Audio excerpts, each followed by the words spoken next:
We got Goku. Come on. Found this channel a few months ago, and now it's the only thing that I watch. Got the playback in the background. Yeah, he said he found this channel a few months ago, and that's the only thing I watch on a consistent basis. Whereas beyond these years, sub to the page on your come on, man.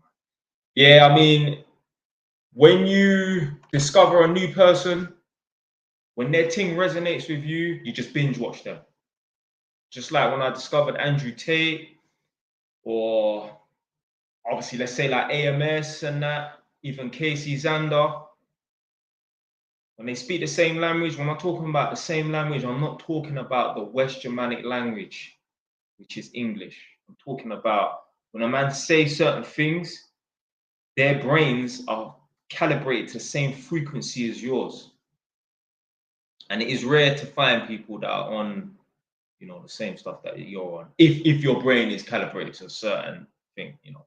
If you enjoy watching someone like KSI and that, well, I know your brain is not calibrated to a certain level and that. So yeah, there's gonna be bare content creators that you're gonna enjoy. So but yeah, big you up. Raphael, is this Ralph? If it's you, let me know when the last time we had when we had a mentoring session. Because you know, certain man, I was, oh, was you the person that had the mentoring session on whatever day? They'll be like, yeah, and they're chatting shit. So yeah, if this is you, Ralph, big you up still if this is the one where I had the mentoring session with you the other day. Put down what day it was to let me know that it was you.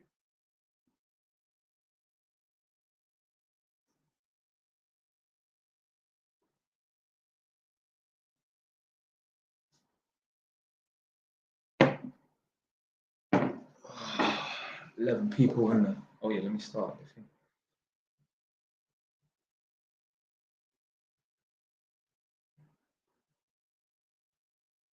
Going live on TikTok.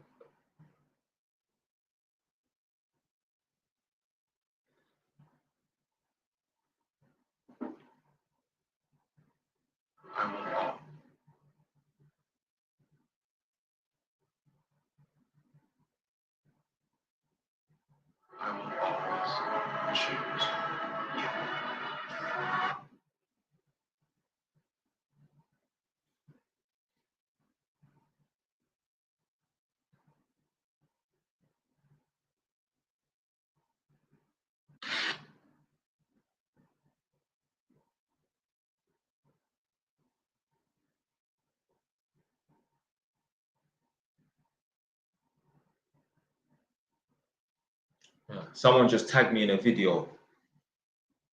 I don't know what the video is, but basically they tagged me in all of my, they use like all of my accounts to tag me. So they put like JY's TV 2.0, 3.0, 4.0. That's how I know they wanted me to see what video it was, because they tagged me in using all of my profiles and all of my accounts.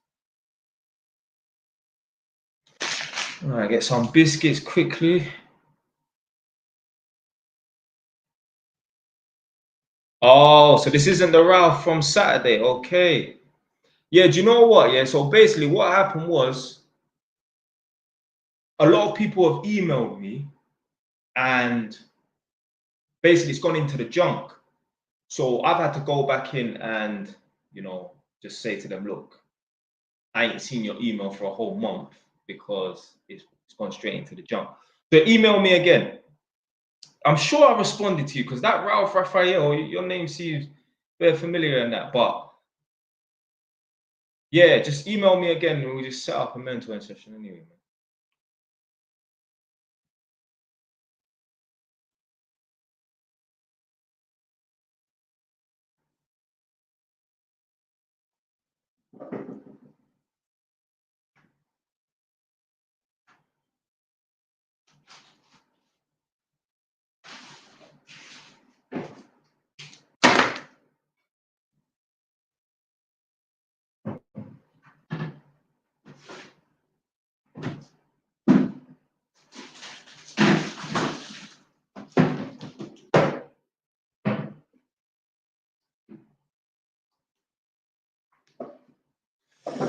Max ZS for C40.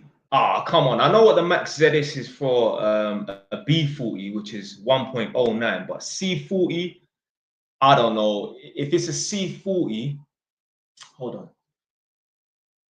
Do the values go higher or lower? It should be less than 1.09. I believe the values reduce. I believe you can get less. Yeah, it should be less than 1.09. Obviously, I've got it here. I've got it here though.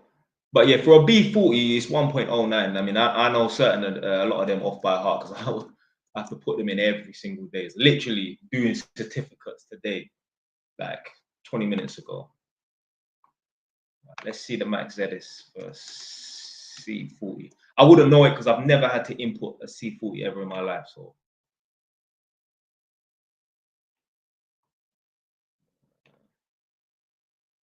you ain't got fathers.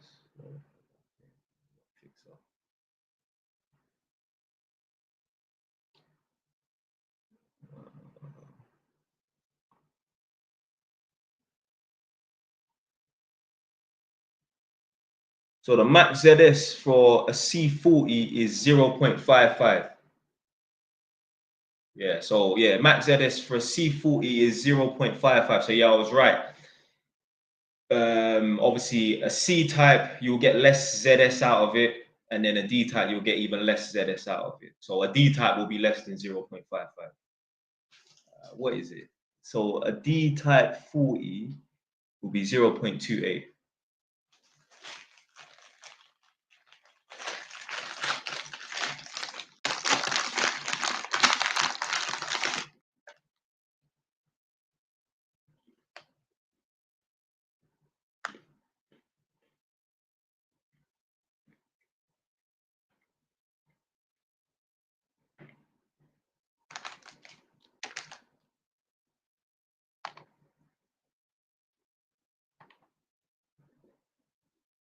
So big up MJ. He said, you need to elaborate why you always wanted a girl during Easter. I would have thought Christmas. Put in crying, laughing emojis. So basically today, I was saying I was talking to a girl and she was asking about the single life and that. So anyway, I just said to her, look, I can easily just be single and that. But, you know, when I was in my 20s, like early 20s, I was single for the most of my life and that. But the only times where it kind of bothered me a little bit was during Easter. I don't know why. Like Christmas, I didn't care about being single. Valentine's Day, I didn't care about being single. You know, certain people like they'll be depressed on Valentine's Day because they ain't got a day. I never gave a shit. Maybe because Valentine's Day, it's not a day, it's really an evening, you know, because most people are working during the day anyway. So it's really just a 4 or 5 hour period after 6 o'clock. But I don't know. Easter, I don't know, maybe because it was the bank holiday. Friday, Saturday, Sunday, the bank holiday, Monday, there's nothing to do. You know, a lot of things are closed and that. So I don't know. But that's the thing. When you're not on your purpose and you have no purpose, you have this void to fill. So on an Easter bank holiday, let's say the Friday, the Good Friday, or the Easter Monday and that, when you have no void, when you have nothing going on in your life, you ain't pursuing nothing, yeah, you will want a girl to fill that void. When you're super busy, you don't give a shit about stuff like having a girl. And obviously back then in my early 20s, I weren't busy.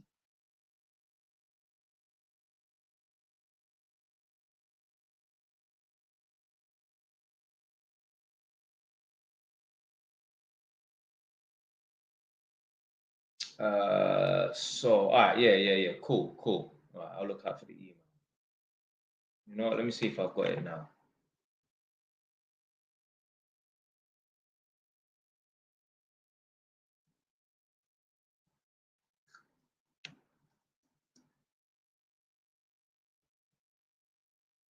Never know, I might have gone back into the junk mail or something like that.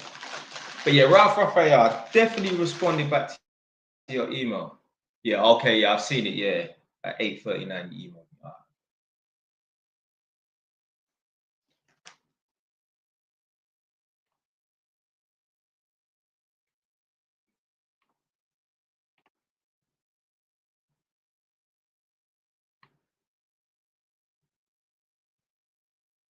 Right. What's the most money you would let a friend borrow? So YS said, what's the most amount of money? Well, basically saying, what's the most you would let your friend borrow? I mean, I don't think I'll borrow my friend any money, you know. A man would have to be, nah, because I just feel like if I borrow a man money, you know, he's gonna be slow on paying it back. And if you're slow on paying it back, we're gonna have a fucking problem. I don't play about with money. Even today, I had to jam it on one of my tenants. So the guy has just moved into one of my properties and that, so he's taking a room. So obviously he paid the 1 month's rent up front, and then he gave me obviously the deposit and that. So this is the first time that he's actually going to be paying rent. So boom, obviously man's got 9 tenants. A lot of them I know the day or the date, but certain of them I might forget and that. So anyway, boom. For some reason, I decided to check my bank balance at like 11:30 last night. So I checked my bank balance. Obviously, yesterday was the 20th. Check my bank balance, and obviously, I've got for every property, I've got a separate account. Before, like I would have like all the properties jumbled into one. Nah, forget that. I need to be more organized. So for every property that I've got an account. Even let's say like this house here, I'm not renting it out, but I've got a separate account for it, so I know what's going in, what's coming out. Not that I really care about the amounts and that, but I just want it to be organized. You don't want to have one bank account and you've got all these direct debits from all these different properties and that, all the gas and all the electric and the water bills all coming out from one account, and you've got all this rent coming into one account. Nah, you want to have it more organized. Bank accounts are free, so just take advantage of them. Be more organized. So boom. So man's checked the bank account of, you see the house that I used to live at where I used to do all the live streams and that, check the bank account. I ain't seen no rent. Blood. I just started phoning him. Yeah, no answer. It's 11:30. I don't give a fuck. I'm phoning him. Boom. Text him. So WhatsApp text him. Then SMS message. So just standard text message. He's messaged me back saying, maybe say, oh yeah, I'll send it to you when I get back to the house and that, because he's away. So anyway, then he starts. I feel like man's trying it. Yeah, he's like, oh, so when are you gonna send me the contract? Oh, when are you gonna fix this and that? I'm like, hold on a minute, yo. Anyway, boom. It's like midnight. I'm messaging this guy like, yo, listen, you best pay this rent, or I'm gonna serve you your notice and that. So anyway, boom. He was like, yeah, all right, I'll pay you once I get back to the house and that, because he's away. So anyway, I messaged him back. I'm like, hold on a minute, ain't you got mobile data? Why do you need to wait till you come back to the house and that? Anyway, didn't get no response from me. This is at 1 in the morning, yeah? So I've just gone to sleep now. Boom. Got up in the morning now. Well, I went running early today, like 6. To be fair, I couldn't even sleep. Things like that piss me off. So anyway, got up, went running early, come back. From 8 in the morning, I just started jamming it on him. Just phoning him. He's not answering. I don't know. He could be asleep. He could be busy. I don't know what he's doing. Phoning him. Yeah. Anyway, messaging him. Boom. Just not getting no response. I'm phoning him. Anyway, eventually, yeah, he messaged me saying, yeah, I've sent it. Yeah. Blood, you got to put pressure on these people. This is the psychology of, you know, getting, you know, what you want from people and that. You got to put pressure on them. I've had it before. I've had man, again, there was something wrong with their bank account. They didn't pay me the money. Like, they're just 1 day late. Jamming on it. Yo, where's the rent, blood? Where's the rent? He's like, yeah, I'll sort it out. Just give me, boom, phone him an hour. Yo, it's still not in the account, you know? Yeah, blood, you got to jam it on them. You got to jam it on them. Got to. You have to put that pressure on them. I had it before. One of my biker friends, he's a big man. Yeah, and he's big as well. He's like 6'6". When we used to go out riding, we're both on red motorbikes. It looked like I was with my dad. I'm a little 5'9", he's 6'6". Pick him up still. Anyway, so we used to go out riding and that. Now, he took me to one mansion. Yo, Bentley, well, afterwards, a Bentley pulled up. It's the owner of the mansion's property. And that. We've gone in. He took me there to show me a job. He wants some spotlights fitted. It's in an area called Gerrard's Cross. I never even heard of it until he took me down there. It's like kind of like west of London, I think. Not in West London. I'm talking about on the outskirts, way on the outskirts of West London. Yeah. So, boom, walking around this property now, like, yo, I'm in a mansion. Yeah? Later on, I checked how much it cost. It's like 4.6 mil, and this was like back in 2015, something like that. As I'm walking around this mansion, I'm seeing pictures of black people. I'm like, yo, I'm like, raw, what is the owner? Because the owner wasn't there. The guy had the key. I'm like, yo, what is the owner black? He's like, yeah. Yeah, I'm like, yo, is the owner black? He's like, yeah. I'm like, oh, shoot. So anyway, I think, I don't know if the owner turned up when we was there. But anyway, ended up going back there like a week later to do a job. Just fit some spotlights, like bare at them, like 25 spotlights or something. So I bought the spotlights. So I supplied them fit. So I bought them and then charged them labor on top. Now, when we were in this cinema room, which was basically like in the basement, there was a sofa that had been covered up. Just some brown leather sofa, but it was expensive.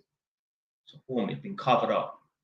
Now, I didn't touch the sofa. I know I ain't done nothing to the sofa. The sofa's in the middle of the room. I'm doing spotlights around the perimeter, but obviously anything can happen. So anyway, done the job. Now, the owner turned up whilst I was doing the job. It was a one-day job, stayed the whole day.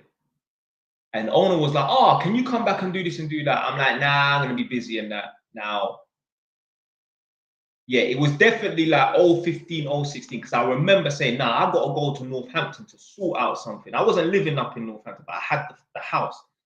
So he was like, oh, but yeah, but if you're going to Northampton, then you can stop off there. This is like kind of on the way. And I'm like, nah. The guy was trying to get me to come back and like, no, I'm done with this job. So anyway, boom.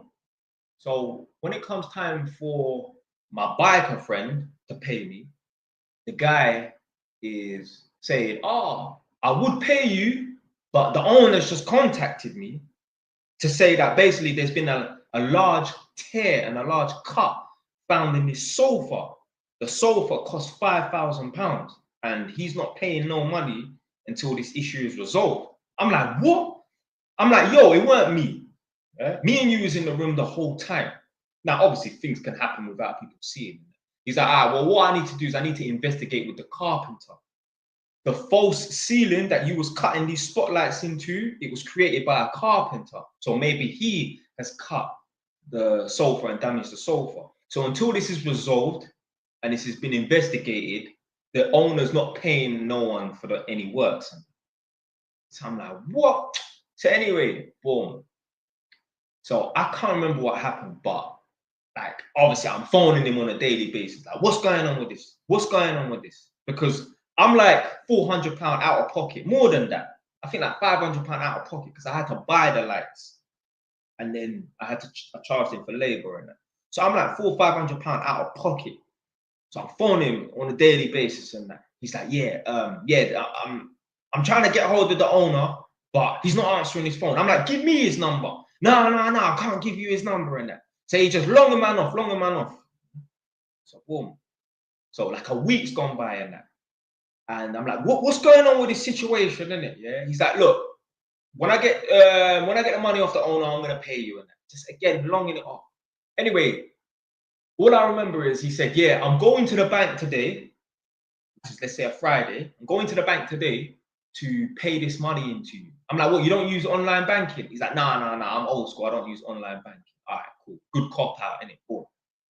So he said he went to the bank, but because he got there at 5, the bank on Friday closes at 4. Yeah, that's what he said. Then the next day he said, I'm going to go down there on Saturday and that. Oh, the bank's not open on Saturday. This is the bullshit he's feeding me. Yeah? So I'm like, is this guy taking the piss? So anyway, I phoned him. Yeah, I must have phoned him, obviously, maybe Sunday to see if he was going to be able to pay the money on Monday and that. Let's say Monday comes, I've had a death in my family. I'm not going to be able to transfer any money. I'm like, is this guy taking a piss? Boom. The next day, a man's phoning him, just airing me. Bam. The day after that, for example, he's like, I would pay you, but my girlfriend just had a motorbike accident. She's in hospital. This guy has taken a picture of this girl in the hospital bed. Yeah? So I'm like, oh shit, like she's actually had an accident. So anyway, boom. A couple of days later, yeah, I'm just jamming it on him, phoning him. Yeah, I'm phoning him at 1, 2 in the morning. Yeah, because you owe me money. You're not gonna sleep and sit comfortable when you owe me money. Yeah, this is a violation. Yeah. So boom, man's jamming it on his phone. He's airing me in that, but phoning him. He's just not answering my calls and that. But I'm just putting that pressure on him. Then I clocked. I'm like, hold on a minute. This guy, I went to his house one time. Like, you know, like when you're just with a man, you're following him on a motorbike, and that he took me to his yard. He lives in Norfolk, which is like near Uxbridge on the outskirts of West London. So I'm like, oh, I can't even remember where this guy lived, because you're just following someone. You're not thinking, let me remember where this person lives, and he don't live near any landmarks. He don't live next to the Eiffel Tower. He don't live next to Big Ben. He don't live next to fucking Wood Green Shopping Centre. So he don't live next to no landmarks. He just lives down some back roads and that. But I clocked, I'm like, hold on a minute. He lives next to a shop. And I kind of remembered that he lived alongside some A road. Let's say it was the A40 or something. Anyway, man was Google Mapsing, yeah, to try and find out where this guy lived. Again, I don't know no road names, nothing like that. I just remember there was a shop. So what I wanted to do was try and find the shop on Google Maps, like the image, to see if like, oh, okay, if it's the same shop. Now, obviously, in that time, the shop could have changed its front. It could have gone from yellow to blue. And anyway, I wasn't able to find his shop. But anyway, again, I'm just jamming it on him, phoning him out 1, 2 in the morning. This is going on for like a week and a half, 2 weeks. You know? Man's coming out of all types of life, telling me that his auntie died. Fuck, blood. Anyway, eventually, I met him down at the hospital. And yeah, he gave me like 2/3 of the money. He went to the bank, withdrew the money. And then like a week after that, he paid me the remaining £100 or something. He said to me, basically, he's just coming up with all these bullshit excuses. What the problem was is he lied about the sofa being cut. I mean, this is not confirmed, but I believe he lied about the sofa being cut. And he basically, he had a cash flow problem. He probably just didn't have the money and he just didn't want to admit it. All he had to say to me was, Jay, I ain't got the money. I'll pay you in 3 weeks. Cool. Now, no tenants are telling me that. Yeah. What I'm saying is, my biker friend, all he had to say to me was, yo, I ain't got no money at the moment. I'll pay you in 3 weeks. Cool. Don't be stringing me along. Don't be lying to me, because that was pissing me off. I was literally going to go to his house. But yeah, you have to jam it on them. The way I learned this technique about jamming it on people like that was from my driving instructor. Big him up. I ain't gonna say his name because this might make him look in a bad light. Yeah, but anyway, this guy, just some short guy. He's a bald head. He's from Iran. He's cool. But basically, what happened was, yeah, he used to work for a red driving school, and he had a hire car because, I don't know, maybe his car went in for a service or some repair work. So his red driving school car went in for repairs or something, so he had a hire car. So this was just before my exam. He's opened up the boot and he said, right, I want you to tell me what's what and what's what. He opened up the bonnet and he said, tell me what's what. So anyway, I'm like, well, this is the engine, this is the coolant, this is where you put the oil in that. He's like, okay, cool. Close the boot, close the bonnet. So he put the bonnet on the stand. I thought it was one of those ones where it's like not a compression thing, but basically you could just push it down. I didn't realize it was on a proper stand and you have to take it off the stand and click it in. So I pushed it down and it's ended up denting the fucking bonnet. So anyway, he didn't clock straight away. Like, he saw it, but he didn't clock there was any damage. Or maybe he did, but anyway, he got a bill from the repair company, like the hire company. Let's say he hired it out from Eurocar, whatever it's called, or Sixth, saying that, yeah, he owes them £100 something for the damage. He wanted me to pay the money and that. Yeah. So obviously there's me. I'm ducking him. Yo, this guy was jamming it on me. Yeah, phoning me every day. Yo, where's the money? Where's the money? Where's the money? I'm ducking him. Yeah, this time man's 20 years old. I'm ducking him. I'm airing him and that. This guy turned up to my house. Yo, you owe me £100. Yeah, I'm like, yo, I can only give you 60 and that. Boom, he took the 60. But yo, he put so much pressure on me that yo, man, I have to pay him. Because I ain't gonna start beefing my fucking driving instructor and this man's moving mad. So that's where I learned that technique from. Pressure them, just phone them relentlessly. Every 30 minutes, just phone them. Put pressure on them. People don't like it. Especially like when they know they owe you money, they'll just pay you, man. No one wants people to put pressure on them like that when they know they're in the wrong. Big up man like Quincy.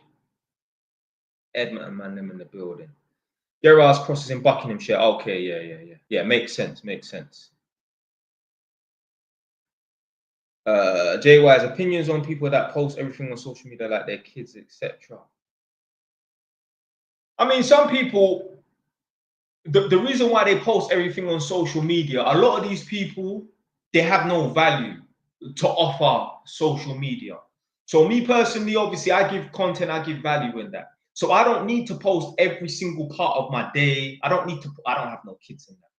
What I'm saying is everyone does a lot of things for clicks and likes, yeah, and comments and that. These people have no value because they don't produce any content in that. So that's why they post every part of their day. That's why every time they go to a restaurant, especially a fancy restaurant, they have to let the world know that they've gone to a fancy restaurant. I spoke about this before. The difference between celebrities and your average Joe, especially the Gyalem and that, is celebrities, you would think they would post up, they're in this place and that place, and they've gone on this holiday trip and that. Broke people that have no value, anytime they go somewhere, they have to document it. You can see, just go on, just these chicks, they're nothing special. Yeah, they ain't got like 100,000 followers and that, but they got a few followers, couple thousand followers and that. Just yell them, just from the ends and that. Go on their profiles on Instagram. You can tell they're a nobody. You can tell they're not a celebrity or anything like that, or they have nothing to offer in terms of content value and that when they upload all these different places that they go. Go on to Chris Brown.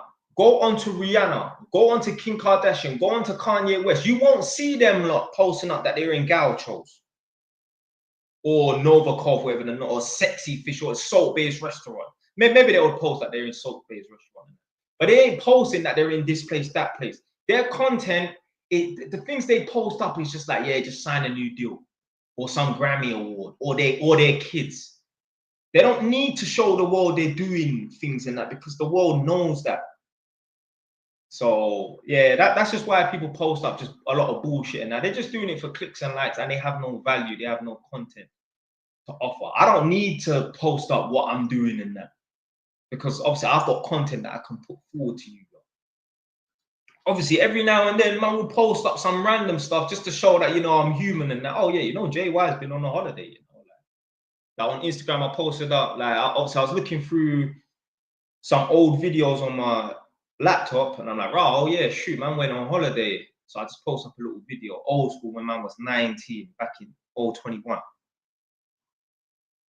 2012, sorry. 2012. So, yeah, in 2012, I was 19. So yeah, I went to Jamaica there, so I was just posting up a little video on that.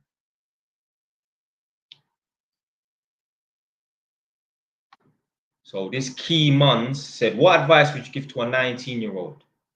If you're in uni, finish your uni degree. If you're doing a course, finish your course. And if you ain't doing a course, do a course.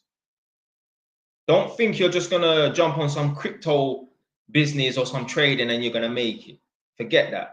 Yeah, you can make it on the side. Yeah, make sure you get yourself some sort of skill or some sort of trade or some sort of education, and be ambitious. That's the most important thing. I was actually gonna tweet this on not Twitter but X. Ambition trumps everything. You could be dumb, or you can at least have no education. You can at least have no grades whatsoever. Get kicked out in year 8 when you're 13. And you can become a millionaire if you're ambitious enough. I guarantee you, there are millionaires right now that don't even have no GCSEs because they got kicked out of school. Don't get it twisted. I'm not saying that you shouldn't study, you shouldn't get a trade, you shouldn't get a skill. I'm not saying that. What I'm saying is ambition trumps everything. Everything. You got guys that are dumb, but they're millionaires. And you got people that are super intelligent, got 2 PhDs, and they're still working for 50 grand a year on some bullshit salary and that. How the hell you got 2 PhDs but you're on 50 grand a year? So ambition trumps everything. But ambition is important. You have to be ambitious. You can get all the degrees you want. There's plenty of people with PhDs working for some bullshit salary. They got a PhD and they're not even working in the field that they studied in because they have no ambition. They didn't say to themselves, I'm not going out on the weekends until I find a fucking job in this field, because they have no ambition. I've got 96 messages on TikTok. Sorry, TikTok people. What does Jay do when Jay Wise isn't working? Jay Wise is always working. Is that even a question? Listen, any of you lot, yeah, who watch my content and you might just think, oh, I wonder what Jay's doing right now.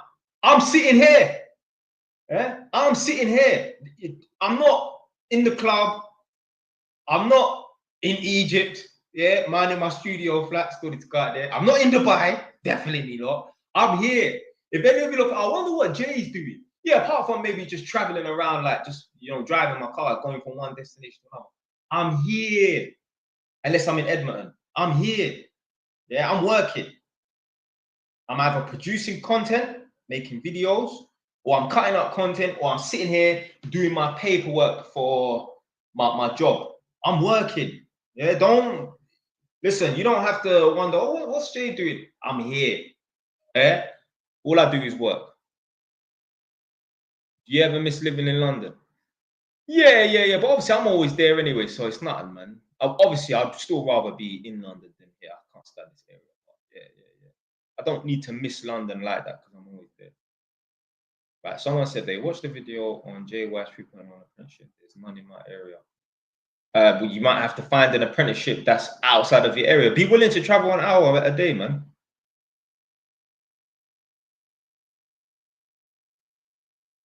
Right, let me see. Yo, I'm going limited. You invest your P's into property as an asset for your company, so no capital gains tax. Yeah, maybe. Yeah.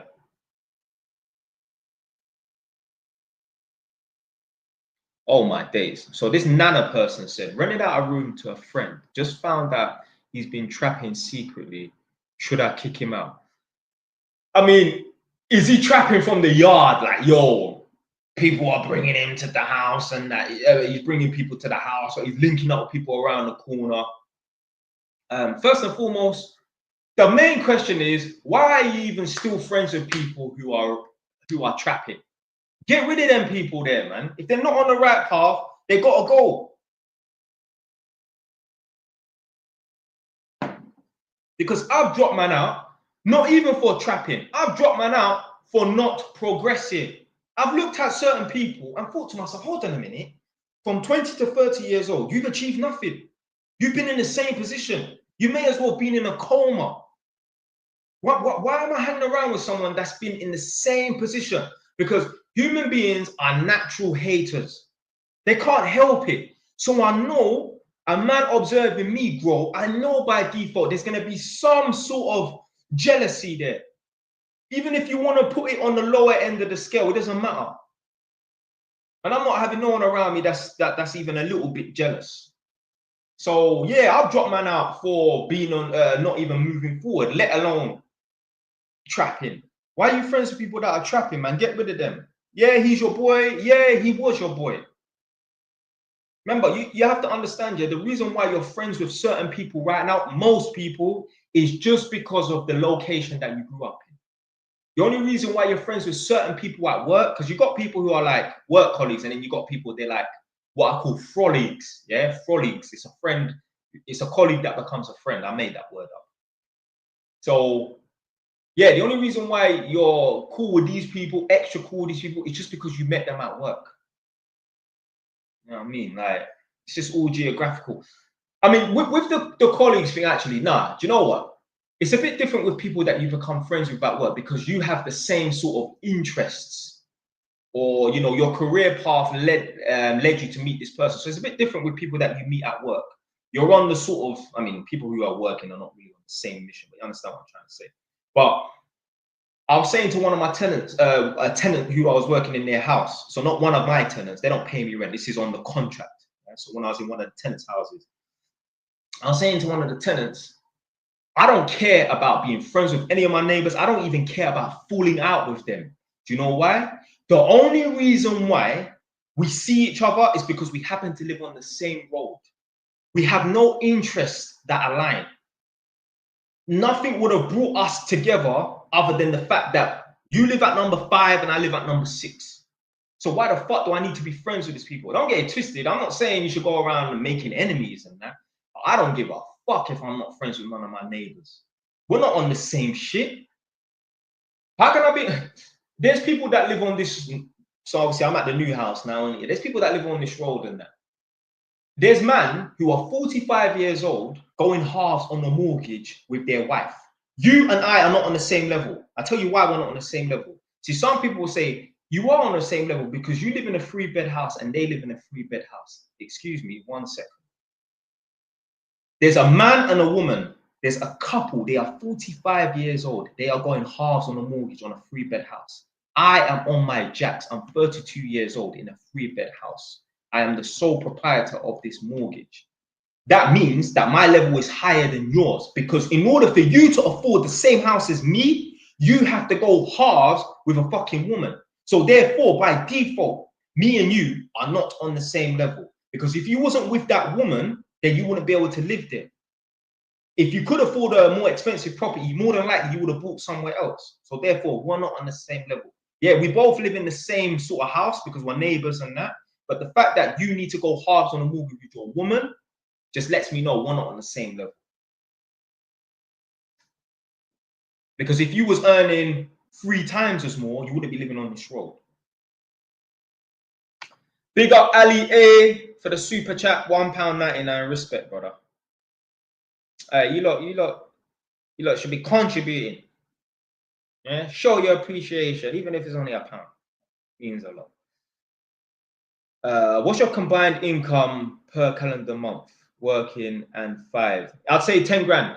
So obviously I'm renting out 4 of my properties. Yeah. So I've got the 3 flats, I've got 1 house. All of them generate me, the 3 flats generate me £1,000 each.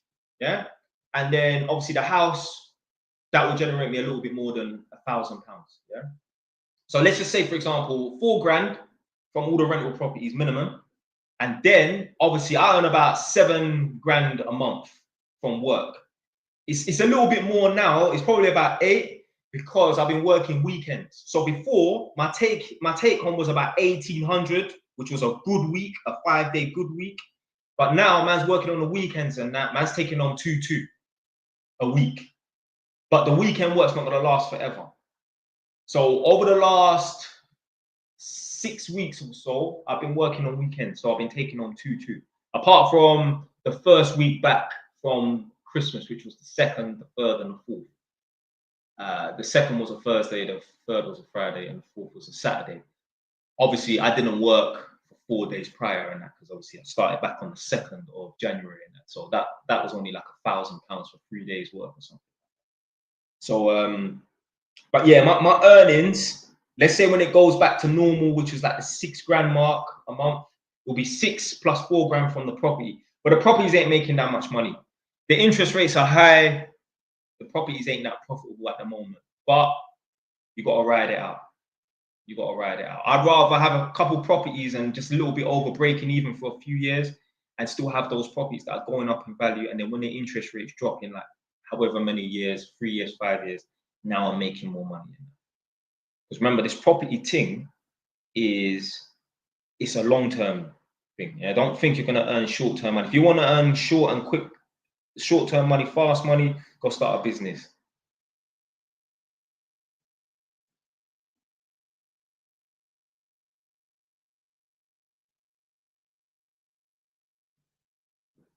Someone said, do you do trading? No. O. Yo, O. If you're still in the chat, yeah, do you have like content on your TikTok page? Because I'm sure I saw you posting up some videos and that, doing some plumbing, gas engineering thing. And I thought, hold on a minute, that's the youth that man's been chatting to on Instagram and that. I'm sure, or at least TikTok. Big up man like A. Crislow. I've literally got 99 messages, you know.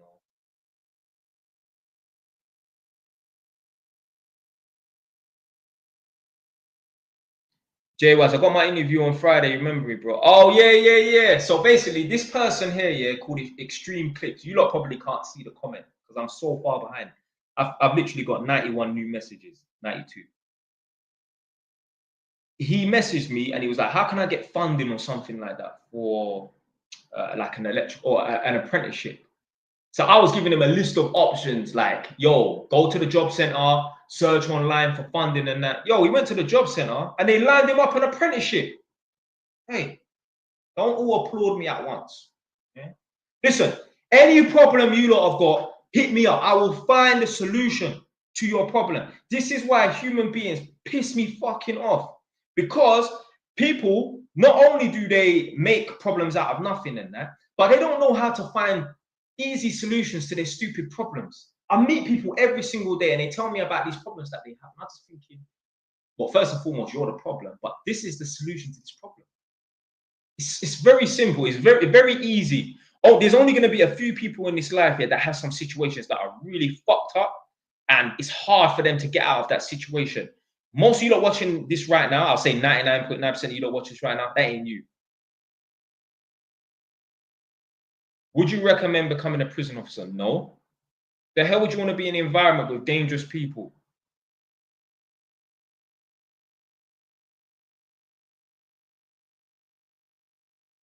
Can you change a residential? Sorry, can you do a residential and change it to a buy-to-let mortgage? Yeah.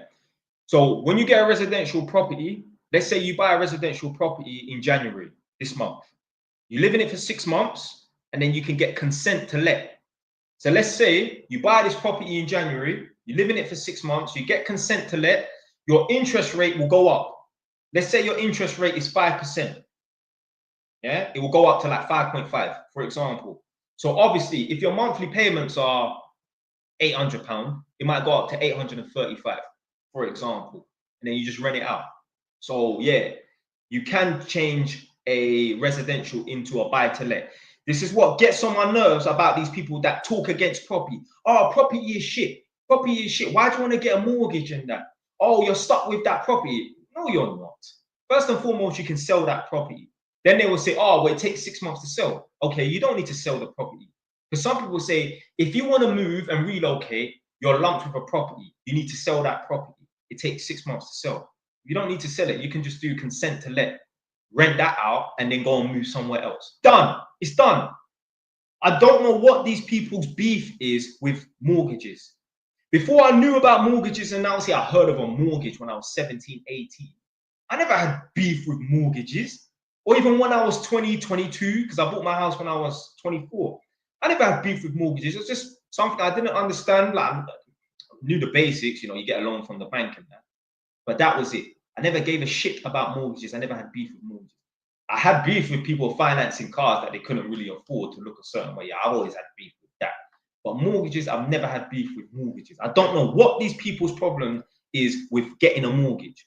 I believe certain people know their credit is so fucked up, they couldn't even be approved for a mortgage. That's what I truly believe it is. I don't think it's, oh, you're roped into a mortgage for 25 years and all this bullshit, or because you can get mortgages 40 years and shit like that, depending on how young you are and your line of work.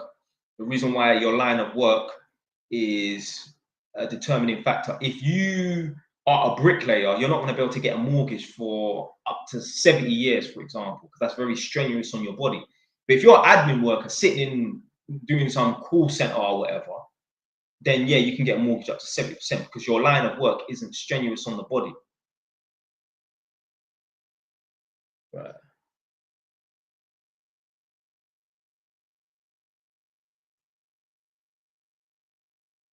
Are you richer than your ops? Of course. Oh, man said, are you richer than your ops? Of course. What's the chance of my ops having as much properties as me and earning fucking 7-8 grand a month from work?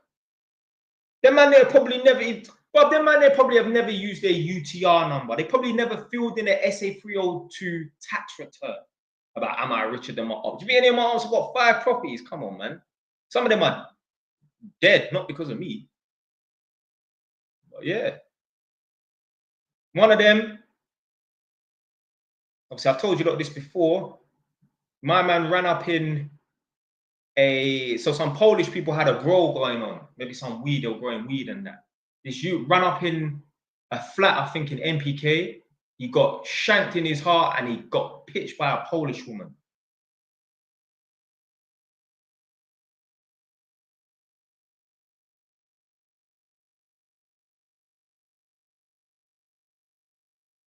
He's lucky still. Me and the man that went to his estate when the beef was frying in the beginning, and I was gonna rip him up still.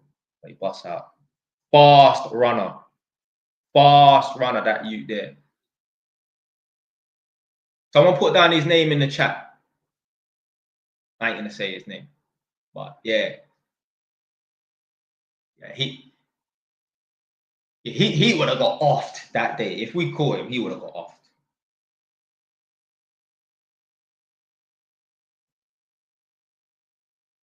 He would have got offed. Dream team, yeah. I don't want to really say people's names and that, but like, obviously, man did get mashed up in it, yeah. And obviously, them lot were like, "Yo, we're riding and that," yeah. So you get me. This is all allegedly. This happened in my dreams. Yeah, I'm a weirdo. I have these dreams about these weird things. But basically, a couple Wood Green youths, like they used to chill in Edmonton. Like, big up Natty, big up Simeon and that. So you get me. Us, man, I've gone down there. Me, Natty, Simeon, my brother Kev, my brother Leo, Tech, Dylan, yeah, SP. We've gone down there, innit? But honestly, the youths bust out, innit? Yeah, you would have got. No, I didn't. No, I didn't say Gatty. I didn't say Gatty. I said Natty. There was a guy from my area called Gatty. He was older, but no, I said Natty. Yeah, free up Natty still. But yeah, yeah, Gatty. He's older than me. I don't know. He's probably like 36 right now. I don't know. I see him about. He used to roll with one guy called Flash from Edmonton, one mixture issue.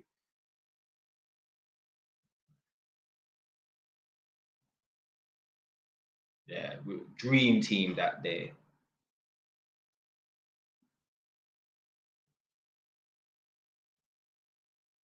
What happened to your hair? Yo, my hair's thinning, man. Getting old and that. So when I get haircuts, I have to shave this part down so it's lower, so it's all the same level. But I ain't been bothered to get a haircut for a little while.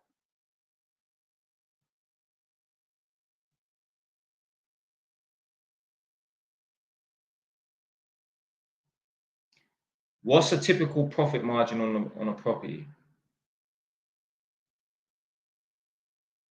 So it just depends, innit? You're like, it's hard to say, man. But like, you should be hoping to make at least £300 profit. Like, do you know what the best thing to do is?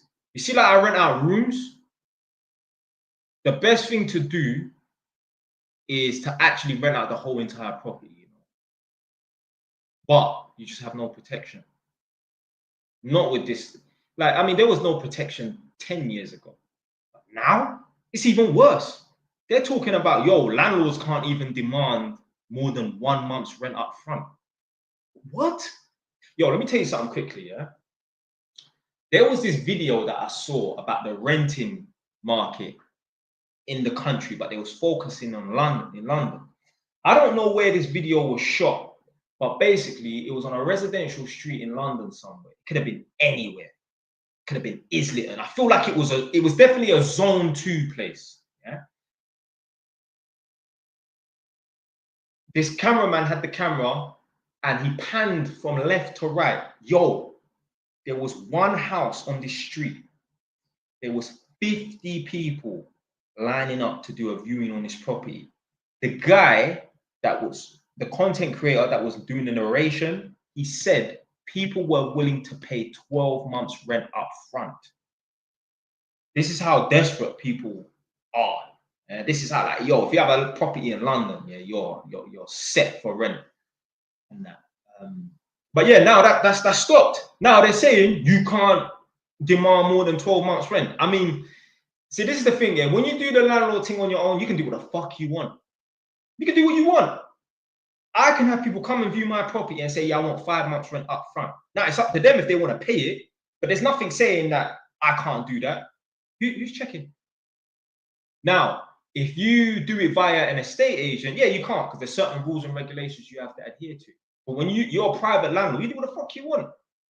They say, oh, you can't tell your tenants they can't have pets. My tenants will not have no fucking pets. You can have a hamster. Yeah. You can have a little fucking, is it a terrapin? Them little miniature turtle looking for, yeah, you can have that. You can have a little goldfish. Yeah. You can have some ants. Yeah. You can have a tarantula. You ain't having no fucking dog. No pets in the yard, blood. Nah. They say, oh, you can't tell your tenant, like, I say what the fuck I want. I run things. So this is the thing, yeah. When you are the landlord and you do the renting out, you find the tenants and that, you can set the rules. You set the rules. Jay West is going to blow on his social media. Yeah, I mean, to be fair, it should have happened about 4 years ago. To be fair.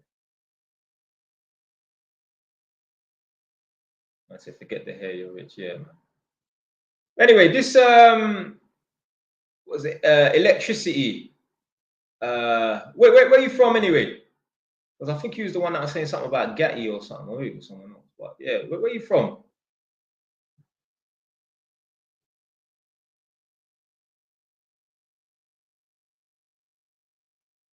But yeah, anyway, so the best thing to do, I'm not saying do it, but what I'm saying in terms of money, in terms of profit, is to rent out the whole entire property. I'll tell you why. So let's say, yeah, you have a flat and it's a 1-bed flat and you rent out the bedroom and you rent out the living room as a bedroom, yeah? Let's say, yeah, like with my property, I turn over £1,000, yeah? You've got so many bills, gas, water, electric, internet, all of that crap. There's not much profit in it. Council tax, there's not much profit in it. You still have to pay the mortgage. There's not that much profit in it. You've got all these overheads, as opposed to if you rent out the whole entire property, now whoever occupies that property, they've got all the bills. They've got the gas, electric, water, internet, council tax. They got all that crap to deal with. All you do is you supply the property, you pay the mortgage, which is 500. They pay the rent, which is 900. That's £400 profit. No overheads, none of that crap. But in this country, you have no protection. Do you know, I was actually looking at moving to Luxembourg. Not like that, but what I'm saying is, I was looking at, yo, man might have to relocate to Luxembourg, yeah, or somewhere like that, yeah, to do this property thing. Because the landlords don't have no fucking protection over here. Yeah, I was literally on their website and that, just looking. I was looking and reading up on the laws in Luxembourg, because I've been there one time for taekwondo. So yeah, or like me, I might like move to Switzerland or something like that.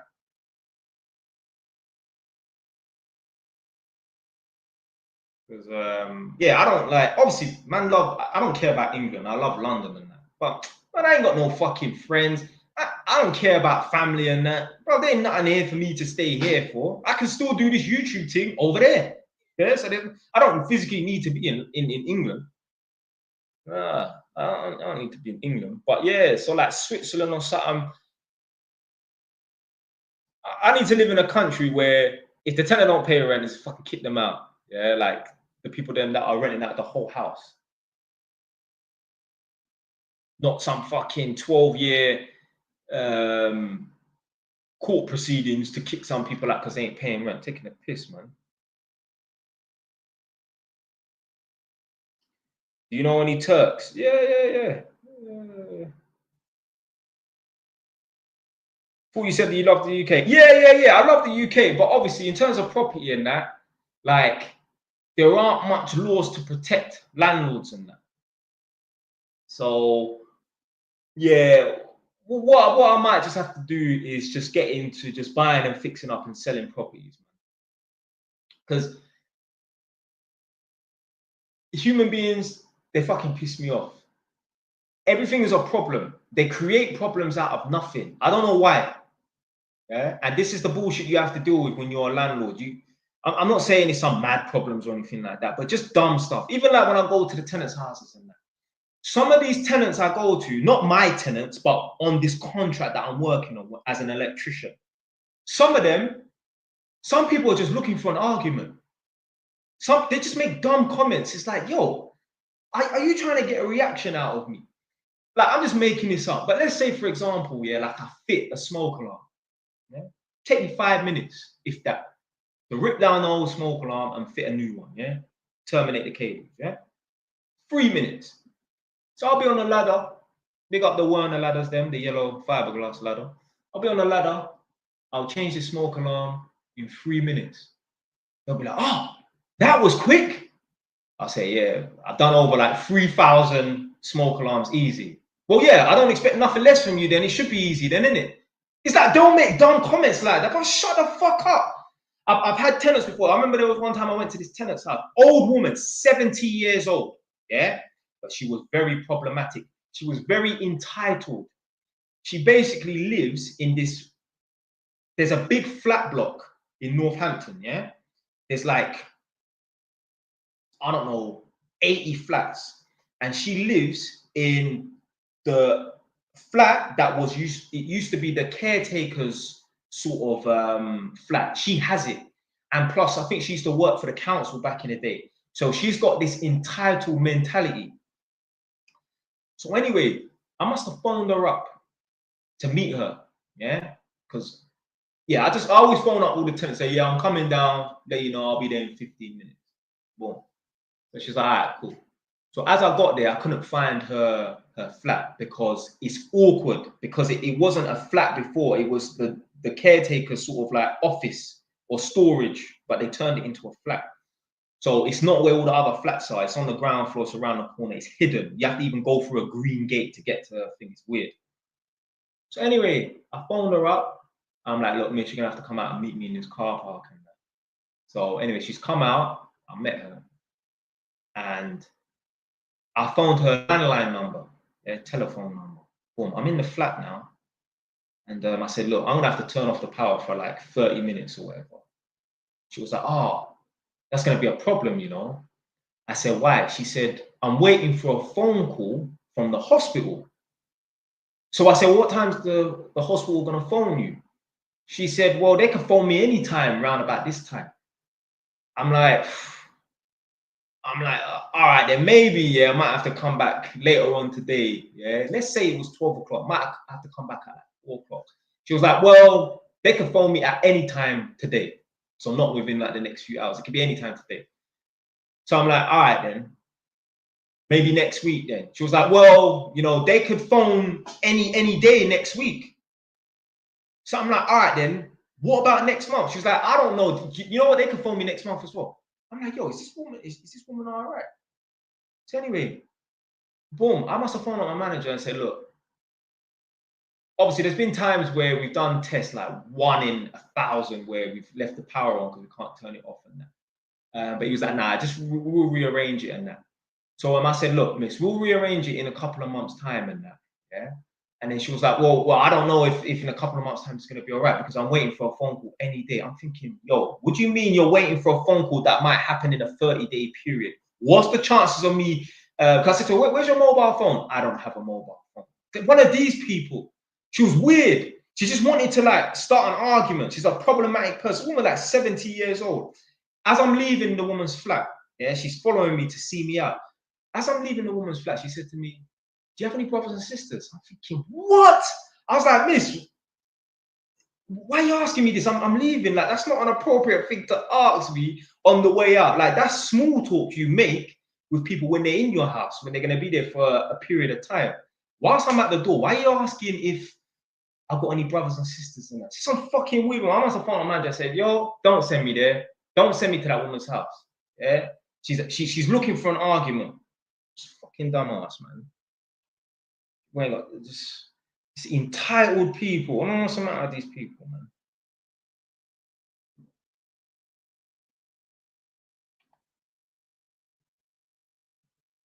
And I said, without being too intrusive, how do you go about managing all the taxes from owning a property? So I don't know if you was in the stream earlier, but all of my properties have separate bank accounts. So all the money goes into it, and yeah, I declare it. That's why I was able to, you know, show a tax return of like 74 grand or something like that. And it will be more anyway. Next year's tax return will be even higher because that's not accounting for the properties that I've started renting out and that, because obviously you're always like a year behind on your tax return. So like next year will be like 100 grand or something easily.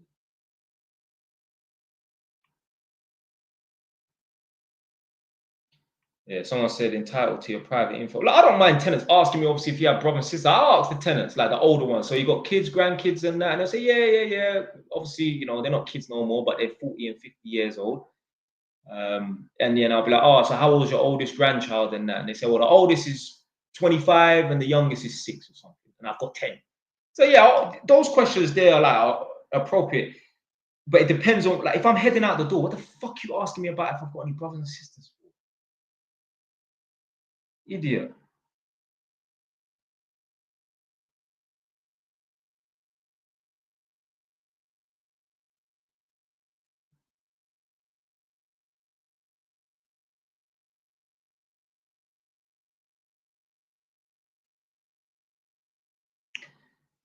Someone said, oh, so when I was talking about, what do you call it? Moving to Luxembourg, man's just speculation. Yeah, literally. Yeah, I was looking. Yeah, just looking. Someone's like, oh, in the comments, oh, what about Nadia? Let me tell you something right now. As a man, if you have any dreams or aspirations that take you further afield, that take you out of your comfort zone or your geographical location, go. Do not hang around because of some woman. I don't give a fuck if you've got a child with her. Go and pursue your dreams and go and pursue your ambitions. Because what will happen is you will put your dreams, put your aspirations, put your goals on hold for a chick that will leave you in 2-3 years' time. Oh, I got bored. It wasn't a challenge. All this bullshit. Now, I'm not saying that was the case with me. But what I'm saying is there are guys right now. I was talking about this in speculation. I was saying in a video one time on YouTube, this is before TikTok days, the good old days. I was saying that, you know, yeah, there's certain guys right now who could have gone to a university like York, which is in the Yorkshire County up north.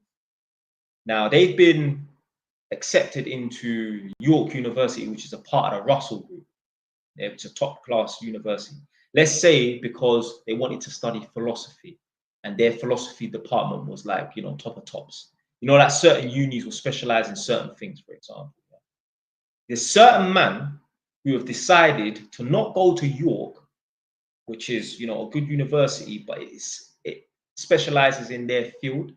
They decided to not move from London to York because of some chick that they invested in down south in London. For that chick to leave them in a year and a half, probably cheat on them. My advice to any of you lot, I don't give a fuck how long you've been with some girl and that. If an opportunity comes up, go. If that girl is really into you and onto you, she'll follow you. She'll follow you. Don't put your dreams, don't put your life, don't put your aspirations on the hold for no rascal chick when an opportunity comes up. Now, obviously, if you're earning 45 grand in Edmonton as an electrician and they want to pay you 46 grand in Manchester, yeah, I think it's best to stay with your girl, you know what I mean, innit? Yeah?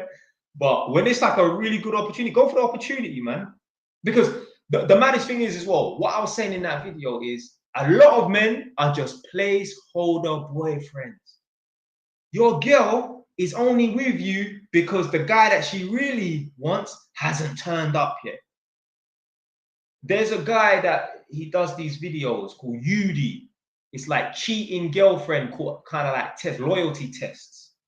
Do you know how many times, yeah, I've watched it because I do reaction videos to them on Patreon. Do you know how many times the girl has come across a guy that she deems to be better than her boyfriend and jump shit? I mean, the maddest thing is, yeah, it's the speed. Like these guys, so for example, you will have a guy called John that wants to test his girlfriend called Kelly, yeah? So John will test his girlfriend called Kelly. It's all a setup, hidden cameras, hidden mics, everything. They will get a decoy in that might look good or might be a rapper or might be a man that has bare money. They will rent out some luxury mansion on Airbnb for the purpose of this video to try and entice the girl to cheat. The guy John will set up the girlfriend and say, oh yeah, I know a guy through a friend of a friend, he's offering some modeling opportunity. You're going to need to go to his house to, you know, speak to him about doing some modeling for some new t-shirts. These girls are broke. These girls are bums. So they will gladly take £200 to model some t-shirts, some stupid online social media platform, yeah, for 1 hour. Obviously, it's all a setup. The guy is going to show them that he's got a Lamborghini and a big mansion and 2 pools, 1 cold pool, 1 hot pool, and a jacuzzi. And then he will make a move on them. Yo, the decoy, which is some guy that's got money or good looking, whatever, he will start lipsing them. 30 minutes, your girl is willing to write off a year, 3 years, or even 6 months. 30 minutes. The speed. Go onto my Patreon and watch those videos. Obviously, the videos are better because I'm reacting to them, but you can go and watch them on YouTube for free. The speed at which these girls jump ship. The reason why is because most of those guys are placeholder boyfriends. It's crazy. Like, trust me, my reactions, I'm like, oh, is it? Like, yeah, man's going off. Yeah, it's a bit more of a comical side than JY's. Yeah, so go check out them videos on Patreon. Bear of them. Man's reacted to all 15, 20 of them. I always like to do it when the girl, when the guy is setting up his girlfriend, rather than sometimes the girl sets up the boyfriend. Yo, a man's gonna cheat. Like, it's not even cheating. You understand? Yeah, it's not the same. So it don't really interest me to see the guy, how the guy is gonna handle this situation. Yo, you got one nice team, some Latino team, like Latina team. Of course, the guy's gonna smash it. Like, come on, man. Do I even need to react to those videos? Now, sometimes I have. Sometimes 1 or 2 of them have been all right still. Because obviously the guy will start trying to put pressure on the girl. Like there was one where this black brother was getting a massage by one thing. I'm sure the thing was bad.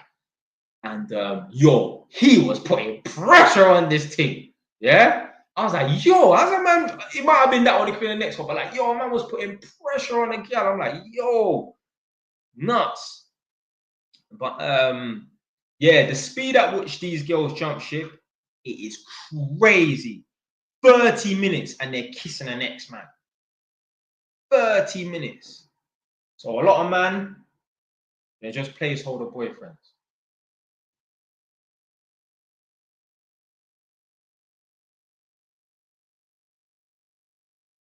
But yeah, electricity, man. You didn't say where you're from, or I might have missed it. What area are you from? Where you located, big man?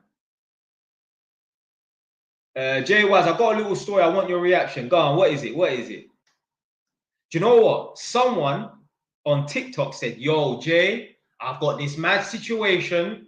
I need your advice. I'm like, yo, hit me up. Like, I forget about the money side of it. Yeah, I'm just interested to, because he wants to do a mentoring session. Yeah, he's like, yo, I've got this crazy situation. I'm definitely gonna need your advice. You can help me or whatever. I'm like, yo, hit me up ASAP. Yeah, I don't care about the money. I just want to hear the situation and that, because yo, man will always be able to shed some light, yeah, on this situation. Like, you know, I'll show you. You know, there's light at the end of the tunnel on these situations. Lewisham, yeah, okay. Yeah, I've been through Catford before. Catford's like Tottenham. My God, the amount of black people there is mad.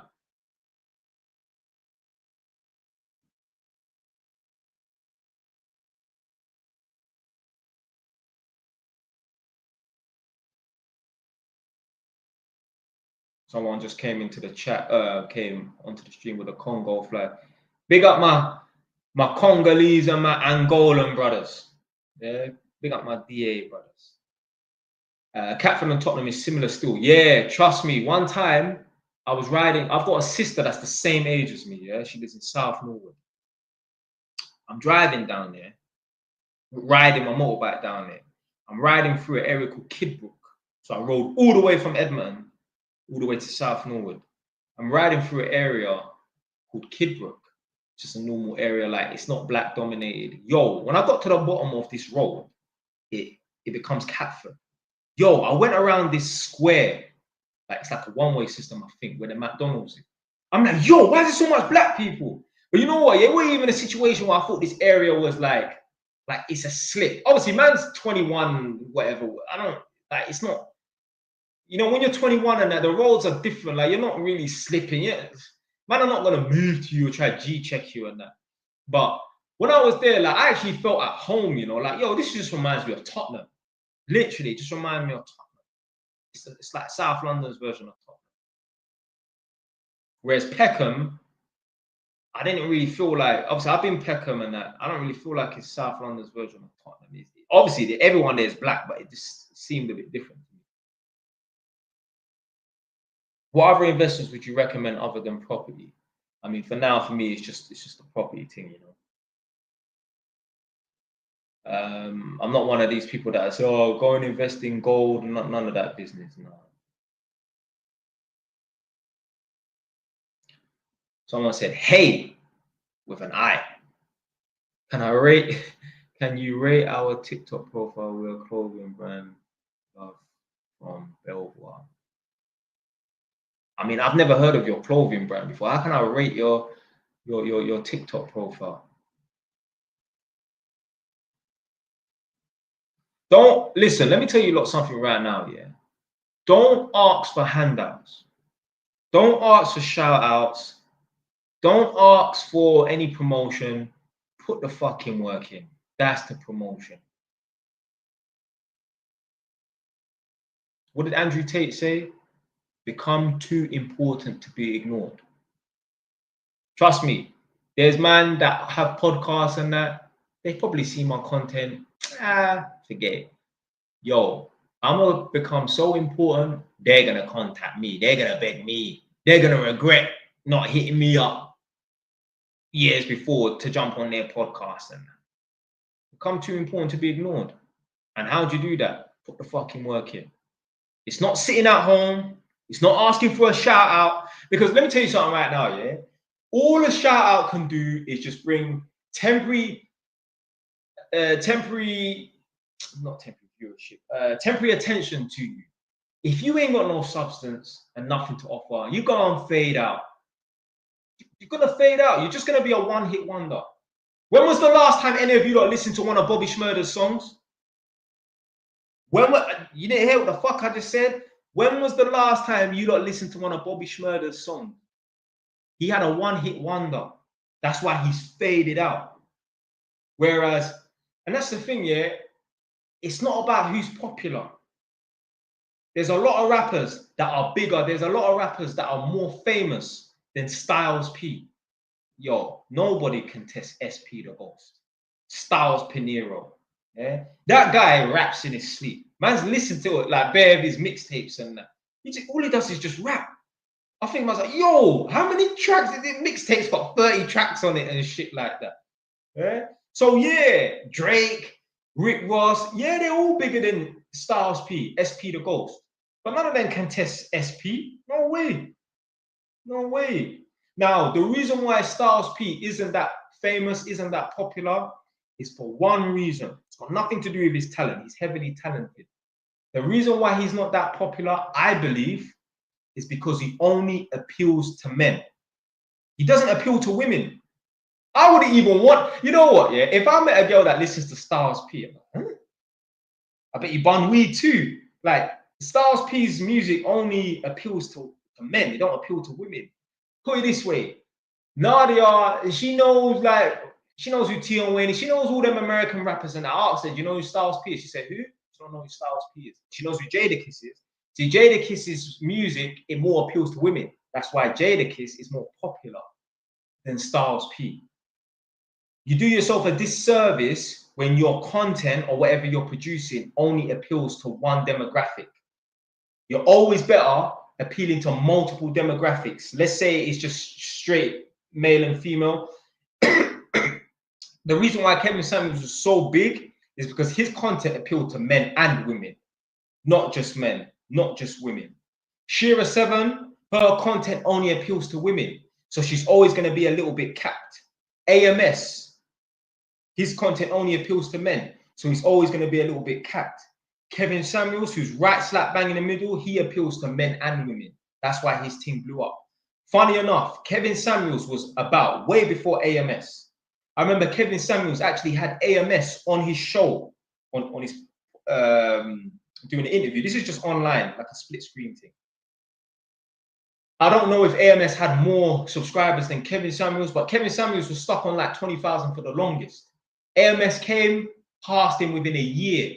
AMS is on 200, 300,000 and that. Boom!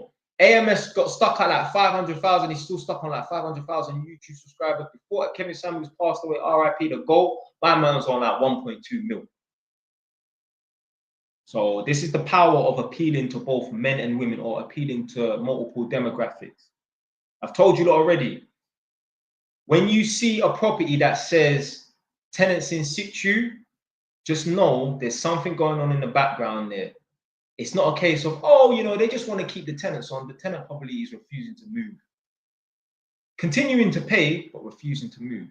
Because when properties are on the market, I will say 85% of people that are looking to buy a property, they're looking to buy a property to move into as a residential. Only 15% of people that look for properties, I would say, are landlords looking to increase their property portfolio. By you saying tenants in situ, you have removed 85% of your potential buyers. That don't even make no sense. If anything, if there's any sort of terms and conditions with that property, special requirements or whatever in that, you're better off having it to where you remove 15% of your potential buying pool rather than 85% of your buying pool. Think about it this way. Would you rather, if you had 100 girls that you could possibly date, would you rather remove 15 of them or remove 85 of them? You'd rather remove 15 of them and have the 85 to pick from rather than 15. So this is exactly what it's like. So yeah, when you lot see tenants in situ, there's something going on there, something dodgy, something stinks. Something stinks. So you stay away from those properties and that. Even if you are an investor, even if you are buying a property to, you know, sell on, to rent out and that, don't get involved. There's something dodgy going on. The estate agents, they will lie to you. The estate agents, they will do anything to sell the property. A lot of them are snake oil salesmen. They will know that there's things wrong with that property. They don't give a fuck. They want that 5% commission. There could be some bad problems with that property that can be swept underneath the carpet. They're not going to tell the potential buyer. They don't care. They don't care.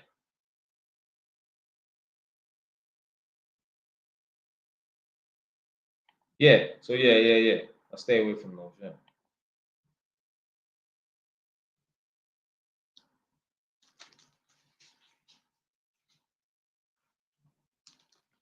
Man saying, I've been saying this, estate agents are effed. Listen, most people are effed. Let me tell you something right now, yeah? You've heard of people who are innocent who have gone to prison, yeah?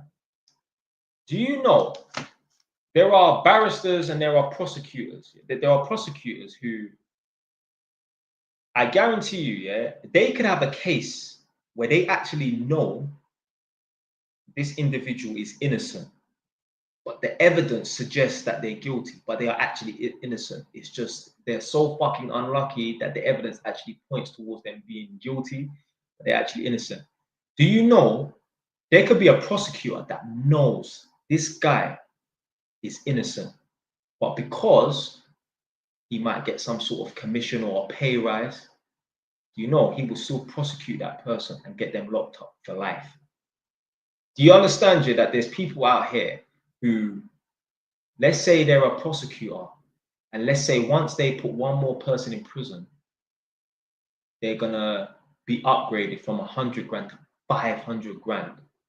You know, they would put that person in prison for life just so that they can up their salary to 500 grand. This is the evilness of people. Me personally, I would never do that. I've got too much integrity. I know some of you lot think man's a piece of shit, bad person, and that. No, I would never do that. I would never do that. I'm not sending no one to prison over fucking 500 grand. I don't care what amount of money it is. Nah, even if it was a mil. Nah. If I sent someone to prison for a mil, it couldn't be for life. It could be for like 2 years. And you know what? I'll nice up their canteen sheet and I will bust them on it. Yeah? Yo, they're getting some compensation from that. But there's certain people out here, they will literally throw someone under the bus. Literally. People are evil. People are evil. So I don't trust people.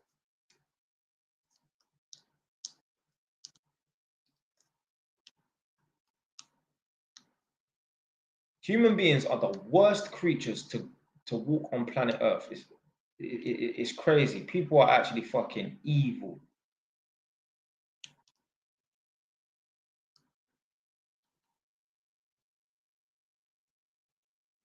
Money talks, bro. Yeah. I said cap. Someone said cap. What am I capping about? Why do you buy properties in your name? Buying limited company is more tax efficient. Yeah. I mean, obviously, if I buy another buy to let, then yeah, it will be in my name.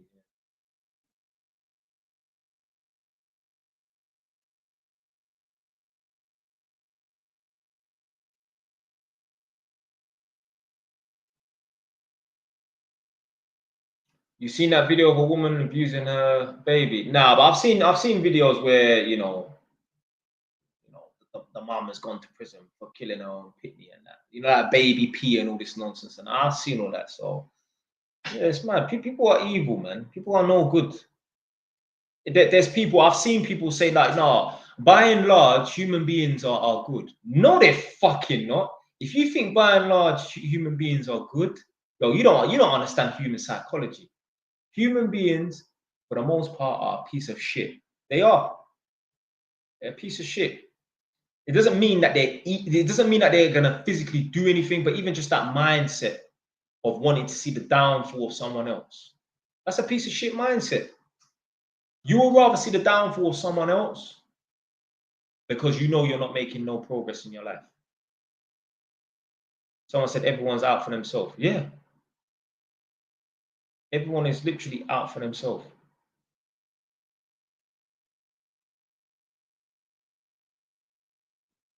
You could be cool with your family members. No problem with them.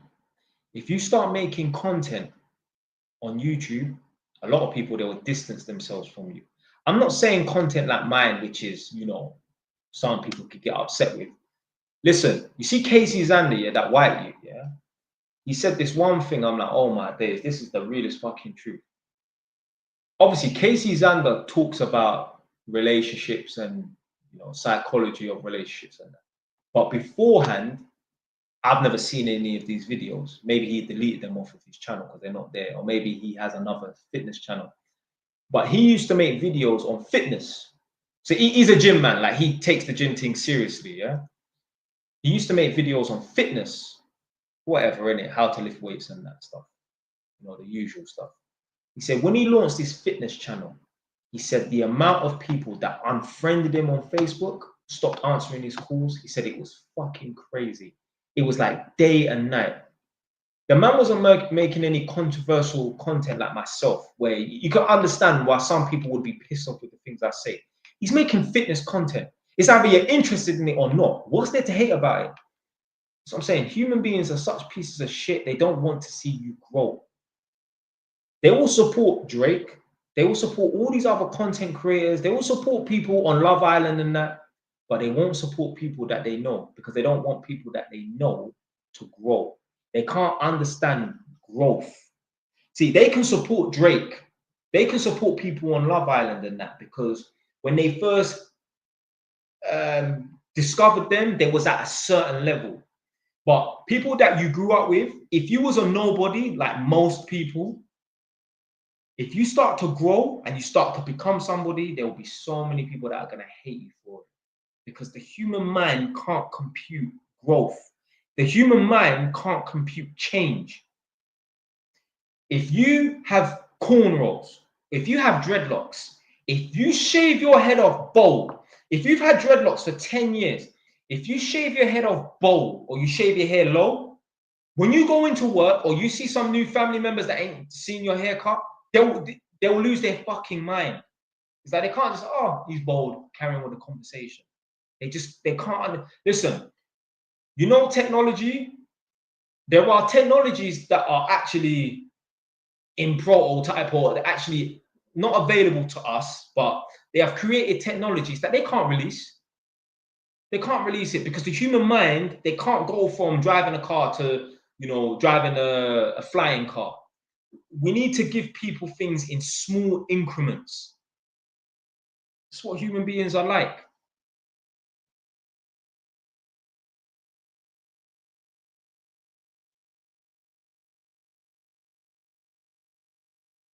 Can't trust nobody, man.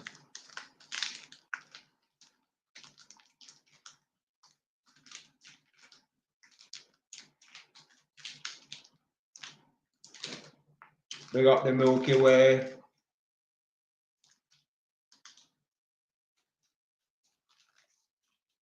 Fucking open it properly.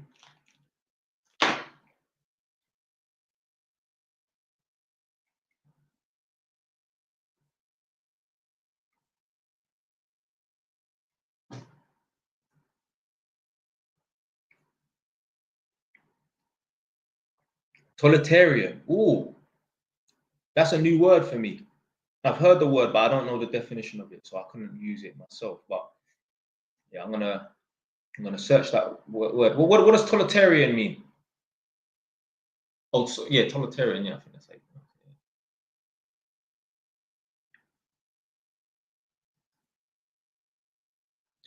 Oh, that's that Kane person. That's that pussy hole from Enfield, isn't it?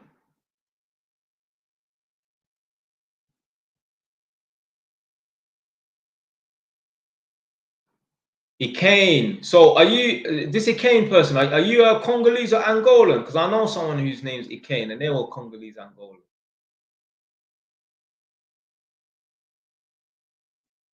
But yeah, look, you can leave hateful comments. That's cool. But if you're spamming the chat, I'm gonna have to block you, innit?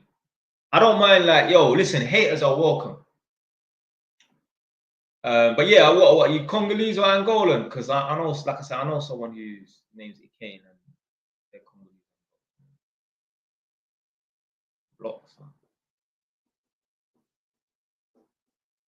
But yeah, if you start spamming the chat, I'm gonna have to block you. You can leave one little hating comment here and there, but if you keep spamming the chat, I'm gonna have to block you, man. You can't block. Right.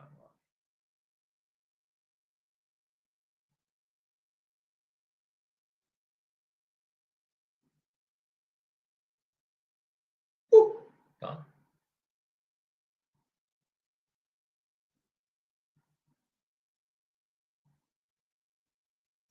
I mean, like I said, I don't mind haters and that, but you can't start spamming the chat with negativity. Because the reason why I embrace haters, like, yo, you're not gonna be able to rise up and level up without getting some people that are gonna hate on your team. If you want to just move through this earth, and if you think you're gonna move through this earth and not have no haters and that, well, then it's probably because you're not planning on doing big things. Listen, someone will always find something bad to say. You could be out at 3 in the morning and you can rescue a baby from a burning building. Some jackass will say, well, what was he doing out at 3 in the morning? Someone will say, well, you know what you should have done? You should have just waited for the fire brigade. Something could have happened to you. Like, yo, you just embrace the fact that the man saved another life. Someone's always got something negative to say. I even see it. Even it could be anything. It could be someone connecting up a socket. It could be someone running some pipe work as a plumber.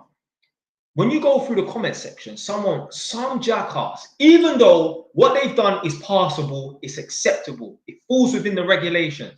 I would have done it this way. You could have someone run a length of pipe, 3 meters, and let's say they put 10 clips in to support the pipe.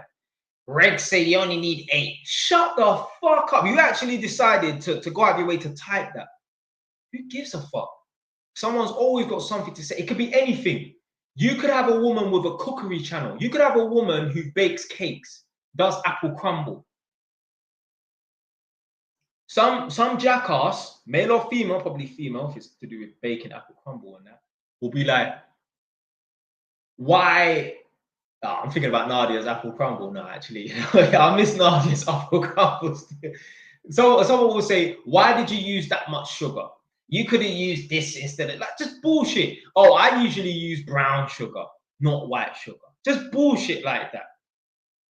Fucking just stupid, man. What's your opinion on Samuel Leeds? Yeah, I like Samuel Leeds. Yeah. Do you know what? Your profile picture, Kizzy and Mike, look very similar because they're both blue.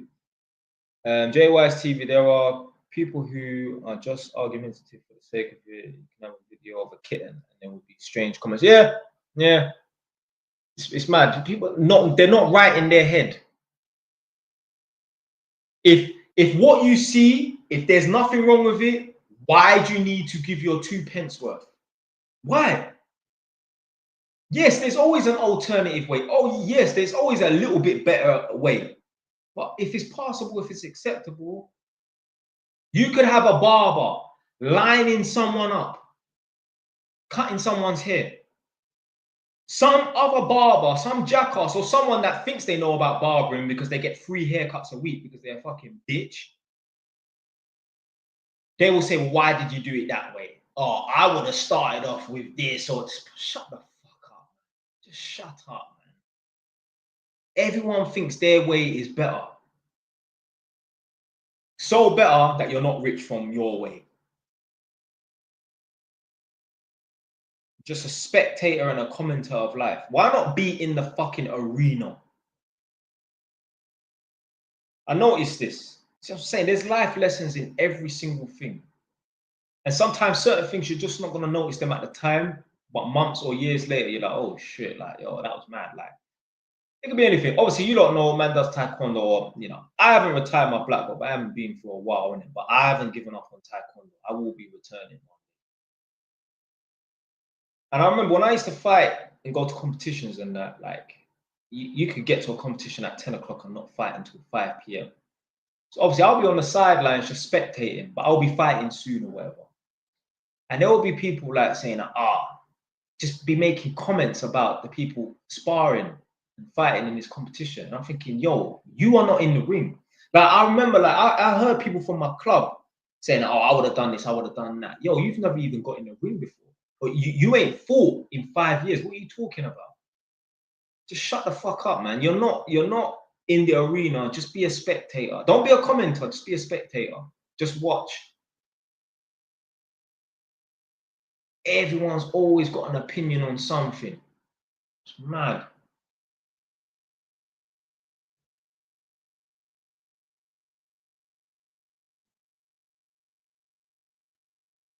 Oh my God, this guy come back with another account, you know. This guy's a madman. All right. This is going to be this is a block-a-thon, yeah? It's when you go around, it's like a marathon, but where you block people. What a waste, man.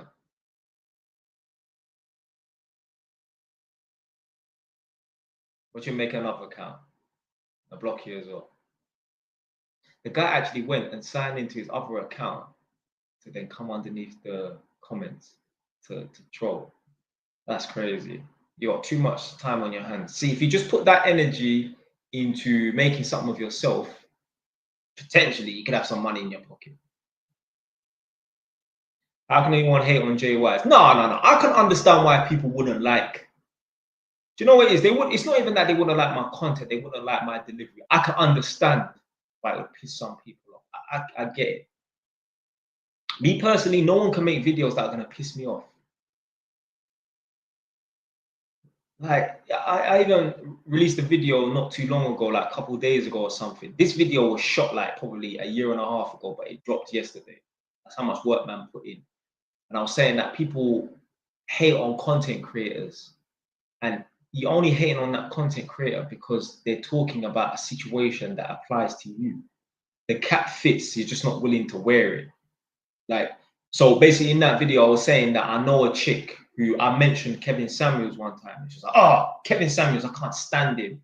Anytime I see his content, it just irks me. I can't stand that guy. I know why you do not like Kevin Samuels. You're short, you're fat, you're ugly, you're over 40, you're a single mom. Of course, you don't like Kevin Samuels. With your disadvantages, you are at every statistical disadvantage to get in a what Kevin Samuels would call a high value man. Why would a high value man want a woman that is below a 5? Why would a high value man want a woman that is fat? Why would a high value woman want a single mom? Why would a high value man who is relatively young, 32, 35 years old, even 40, want a 40-year-old woman when he can get something younger?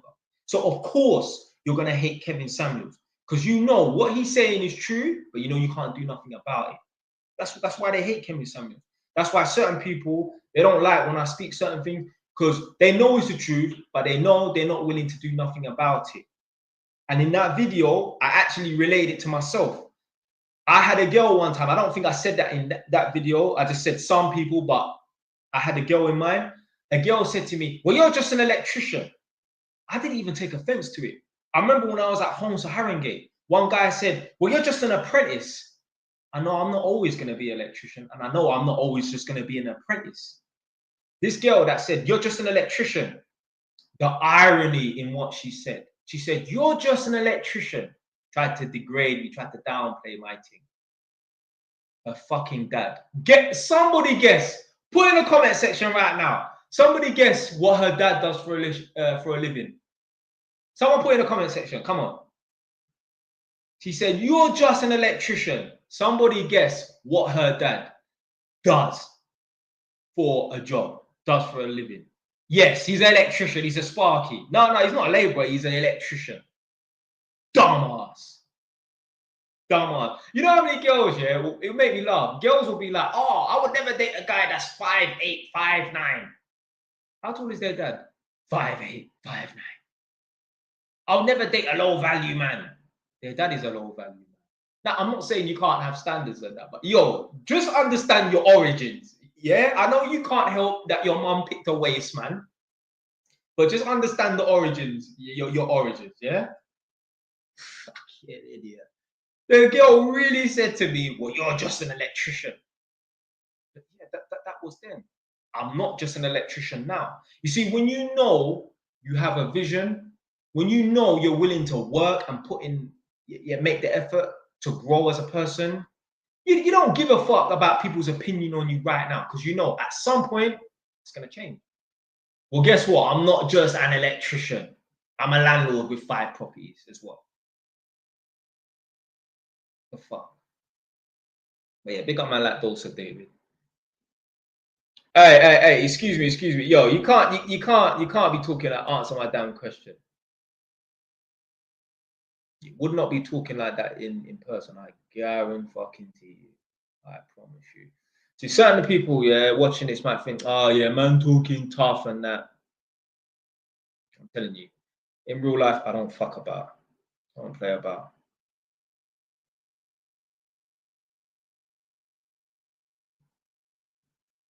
Answer the damn question.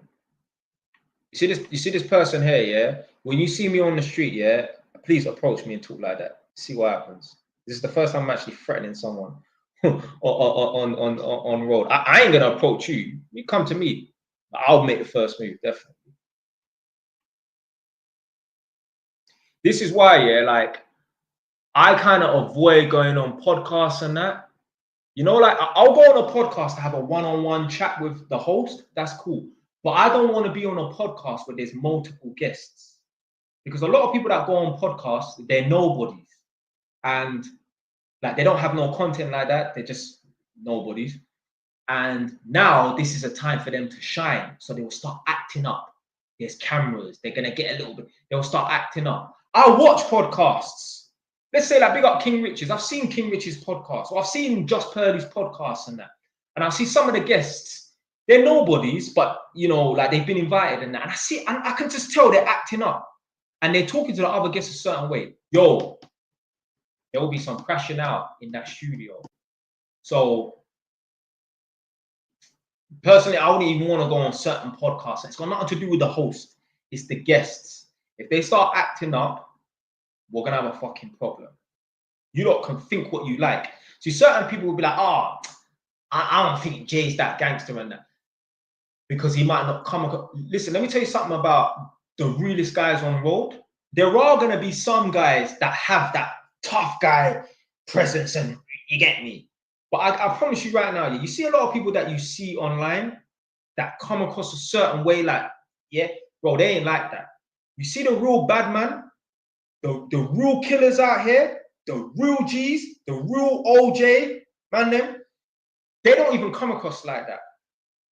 You see that Young Diz, is it Young Diz? Yeah, the one from Beckton. He went on Young Spray's podcast, yeah? I haven't seen the full video, but I saw a clip. He's not sitting there acting tough. Very normal. If you didn't know who Young Diz was, you wouldn't even think he was a bad boy. You would just think he's a normal dude. You'd think he's a gamer or something like that. You wouldn't even know he was a bad boy.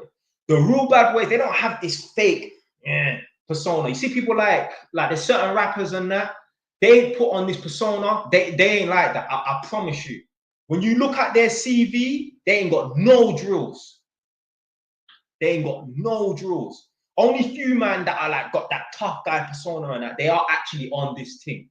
But most man who are actually on this thing, bare drillings and that, yo, they don't act like that. They don't act like that. It's all fake. There's people, yeah, that wouldn't have believed that Tion Wayne was on this thing unless they seen a couple videos him knocking people out. Listen, I'll vouch for this is someone I know. Man, rub shoulders with him. Tion Wayne in Edmonton's a knockout artist. Punch up bear man. Knockout bear man. Yeah. There's stories where he's been one up and 3 men have tried it and he's punched up and left them. Yeah. But Tion Wayne not come across like that. I remember, yeah, I was telling Nadia, I was like, yo, you know, Tion Wayne on this thing. She was like, really? She was like, oh, I didn't think he was like that. I'm like, yeah, because the guys that put on this fake persona and that, you think that they're the bad boys. They're not. It's the ones that don't have. I guarantee you, see people like Natty, free up Natty. If you meet Natty, Natty's so cool, calm, and collected. You wouldn't even know Natty was on what Natty's on. I'm telling you. He don't have no aggressive energy about. This is people I know. Man's gone over there and that with these people. When you meet people like that, like they don't have this aggressive energy and that. I'm not saying if you have aggressive energy, you're not like that. But I'm saying there's certain man, you wouldn't even know, yo, that guy is capable of this shit. I remember Ross Kemp went to Jamaica. There was this short guy, he was like 5'6". This guy was a top driller in his neighborhood, like Tivoli Gardens. He said, I can't believe this guy is known for, I don't know, he's known for shooting people dead and that. He's like, oh, he seems harmless. Yeah, the realest bad man, you wouldn't even really know.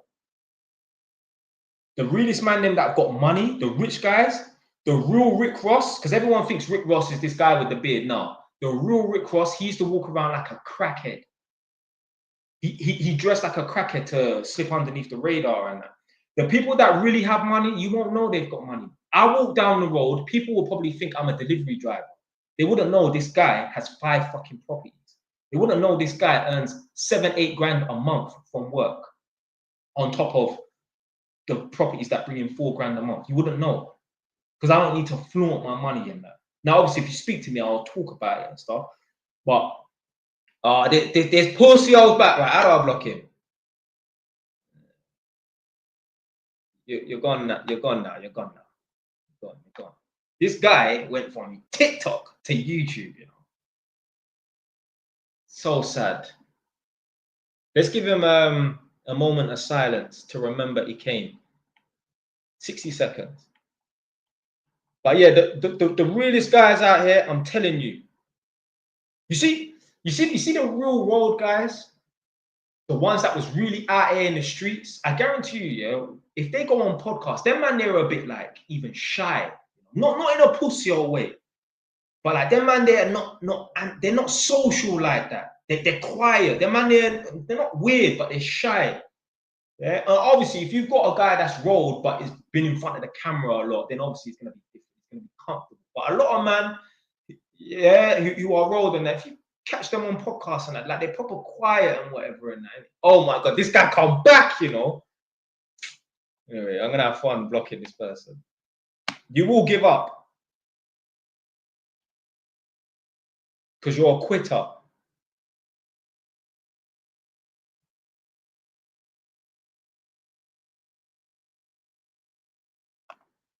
Say, yo, I'm a be in Northampton on Friday. Where should me? Don't dodge the question. Come with Green. She don't want it, man. She don't want it. I'm not gonna meet up with some hater. Like, come on, man. Yo, when you see me. Yeah. So this Toby person said, yeah, who me? Yeah. Obviously, you're talking mad, innit? I'm saying, like, in real life, you wouldn't talk like that. No way. No way about answer the damn question. Come on, man. How you expect me to answer your question? You're talking like that.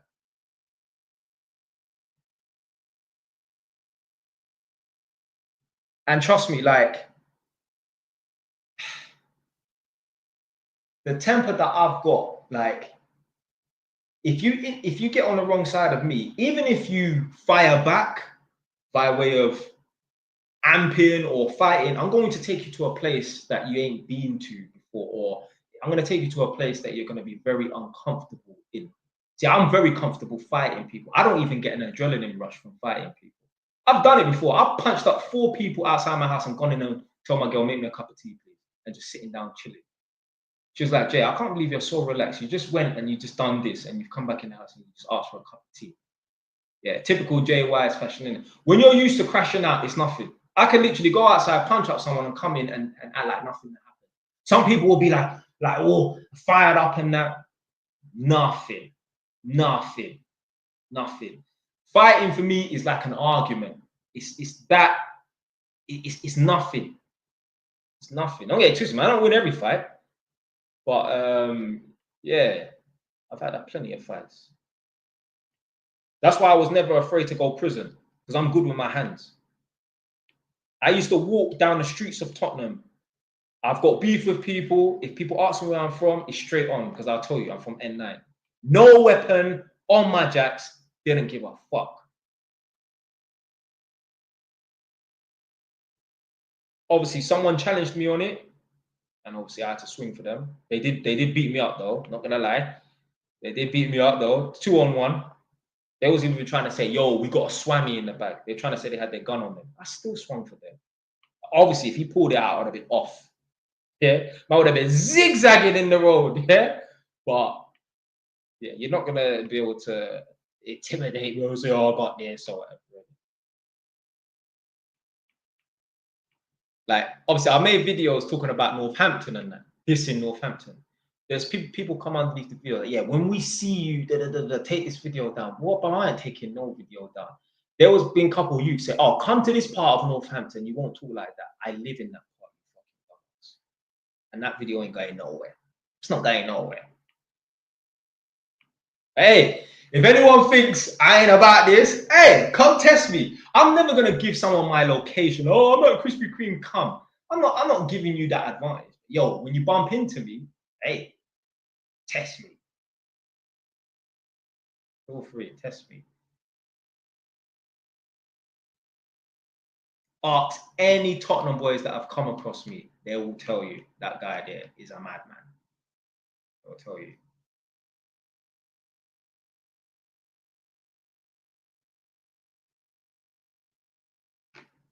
I said, I apologize. No, don't worry, man. It's cool, man.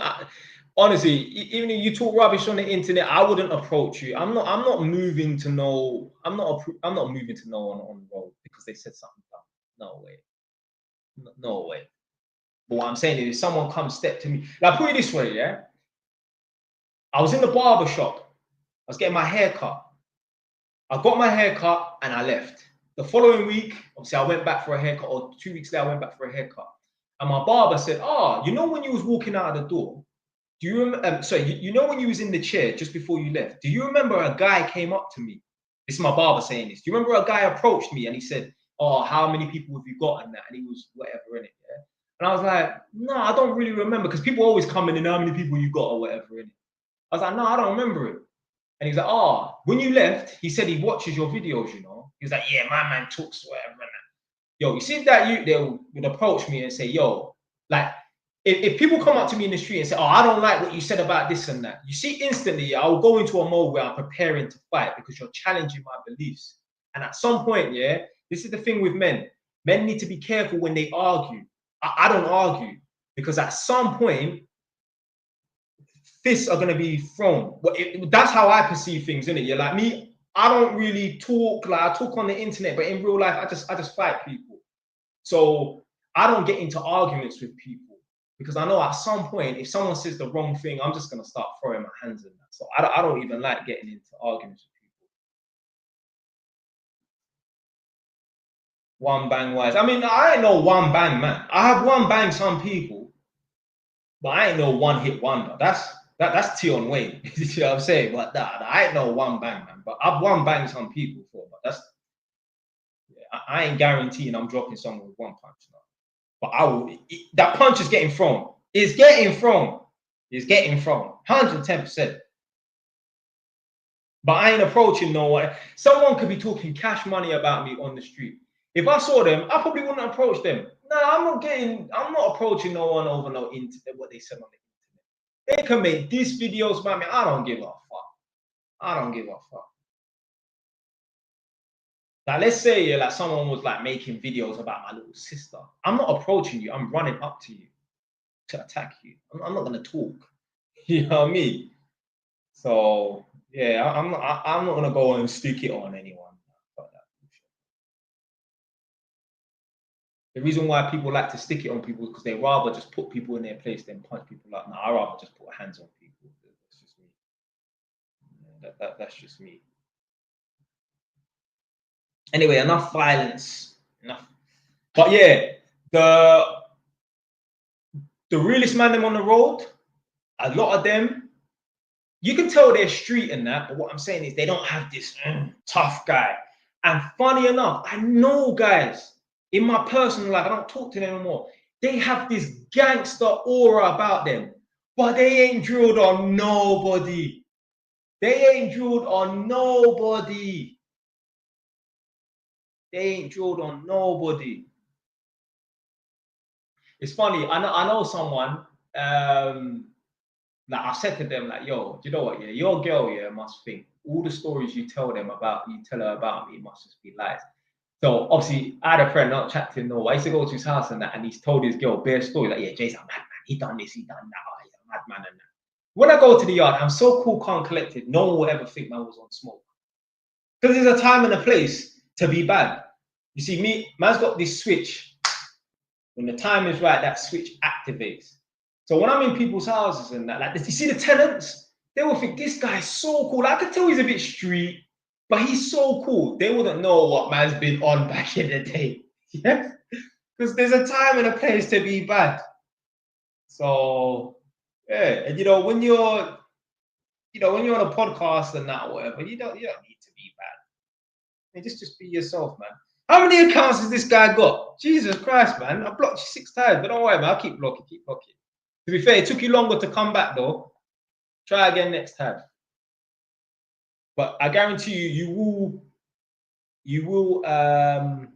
stop because you're a loser. So.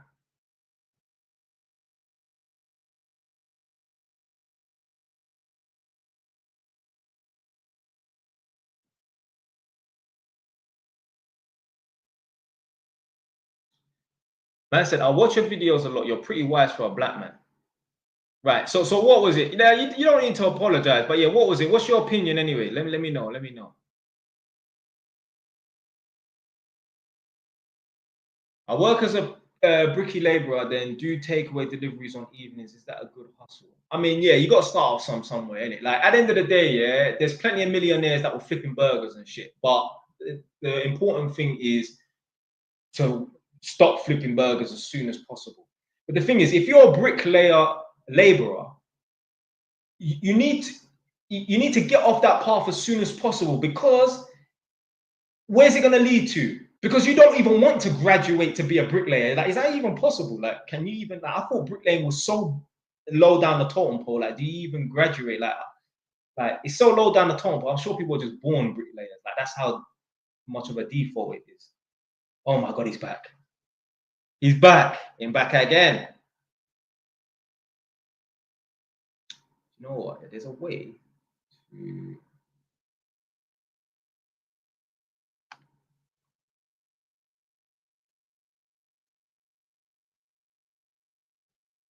Is bricklaying an honest trade? What do you mean honest trade? What you connected to the lie detector whilst you're working? What do you mean an honest trade? But yeah, Toby, you need to go and study something proper, man. You're 21. Don't let any more years go by, man. Oh, yo, you're baiting out my sister, man. You are Zion's half brother. She told me about you. Yeah. This person actually knows who I am still. Yeah, big up my sister Zion. If you ever saw my sister, yeah, you'd be like, yo, that's Jay's fucking twin blood. She looked just like me, literally, with hair.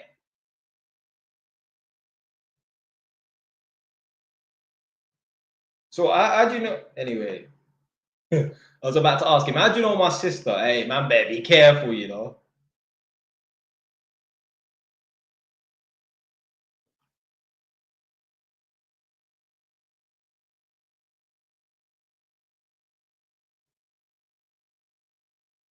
Oh shoot. Yeah, go on. What's the important question? Go on.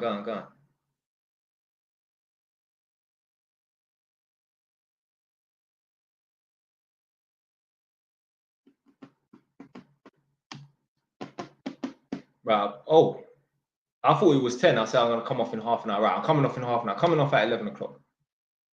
Jay Wise, can you save money to fly to Turkey immediately? You have the money. No, I'm not going to Turkey, man. I'll just shave it off and go bald, whatever. It's only because I ain't had a haircut as well. Do an apprenticeship that guarantees a job, yeah.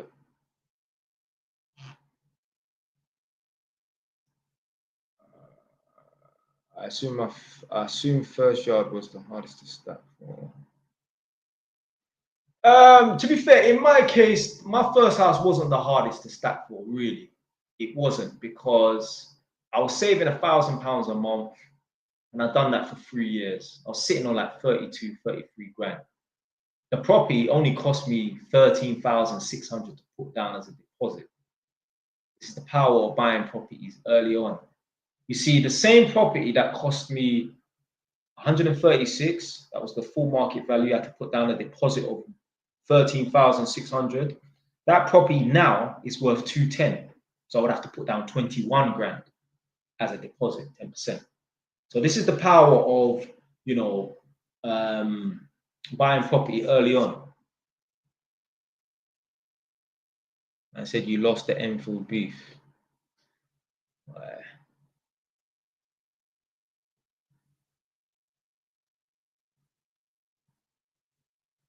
Does your property in Egypt have tenants? No, I don't know.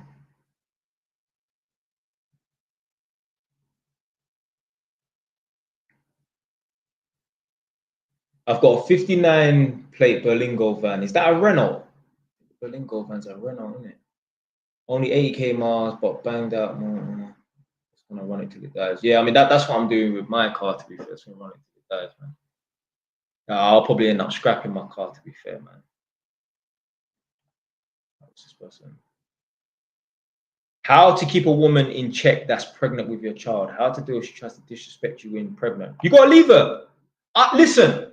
So this guy on TikTok, it's a good question. On YouTube, it's a good question. This guy has a missus who is pregnant, but she's being disrespectful. I will leave you. I don't give a fuck, blood, if you're pregnant with my child. I don't care. My respect comes first. That doesn't mean I won't look after the child and pay for maintenance or whatever and that child support, but I will leave your blood clot. I don't give a fuck. I don't care. The reason why, yeah, if you know, were in the stream earlier, I was talking about, I was jamming it on my tenant about the rent. Yo, where's the rent? It's only been 1 day. Yeah? Where's the rent? Where's the rent? It's not because of the 450. It's the disrespect. I find it disrespectful if tenants don't pay me rent on time. If they're 1 or 2 days late, I find that disrespectful. It's not even about the money. It's the disrespect. If a tenant was disrespectful to me, I'd be looking to go down to the yard to throw their stuff out. Because I don't like people being disrespectful to me. So if I had a girl that was pregnant and she was being disrespectful, I will get rid of her. I don't give a fuck if she's carrying my child. Okay, then you're gonna be a single mum. You either respect me or you're gonna be a single mum. You choose. It's as simple as that. I don't give a fuck. No, my respect comes first. I will stop talking to my mum if my mum is disrespectful to me. I don't care. I don't business. No one can talk to me like I'm a fool. I will drop my mum out. I don't care if it's my mum. You will speak to me properly. And I can say that my mum can watch my videos. She knows what I'm like. She knows what I'm like. You can't be rude to me. You're going to be in problems. I ain't going to crash out on my mum. What I'm saying is, yeah, other people, yeah, we're going to have a serious problem. You're not being disrespectful to me. I've lost jobs because the manager's talking mad. Tell the manager, shut your fucking mouth. Got fired. Yeah, damn right I got fired. I'm not having no manager talk to me like I'm damn fool. No way. No way. No way. So, yeah. Your baby mum is being disrespectful. Your girl's being disrespectful. Your wife's being disrespectful. Your fiance is being disrespectful. Drop them out. I don't give a fuck if your girl is Cubana lost. I don't give a damn if she was Isis Taylor in her prime. I don't give a fuck who your girl is or what she looks like. I don't give a damn if your chick is Amira Dime. She's getting dropped out. I'm not having no disrespect. It's not happening.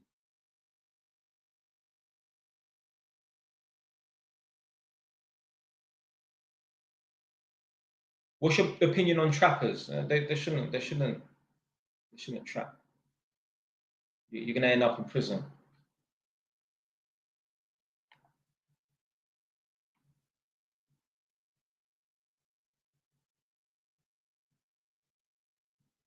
So yeah, that's how you. The only way to keep a woman in check is to walk away. You guys think, yeah, the way to manners and pattern up a girl is to raise your voice, is to put your hands on her? No. Let me tell you something. Me, I'm a violent man. I don't give a fuck. I will smack. It's happened before in the past. You get me before, like, you get me crashing out on certain people and a girl got touched. But I can guarantee you, I have never put my hands on Nadia. And I am a violent person and I have a short fuse, yeah, short temper. I have never put my hands on her. I always break up with her if she's doing something stupid, if she's testing my patience. So, yeah, the only way a woman is going to respect you is if you break up with her. Do not put your hands on her. Do not go to prison for no fucking girl. Yeah, you break up with them. Said, I've never put my hands on the girl, ever. But I had to break up with her plenty of times.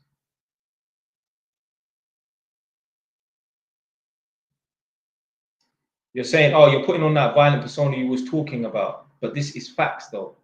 This is...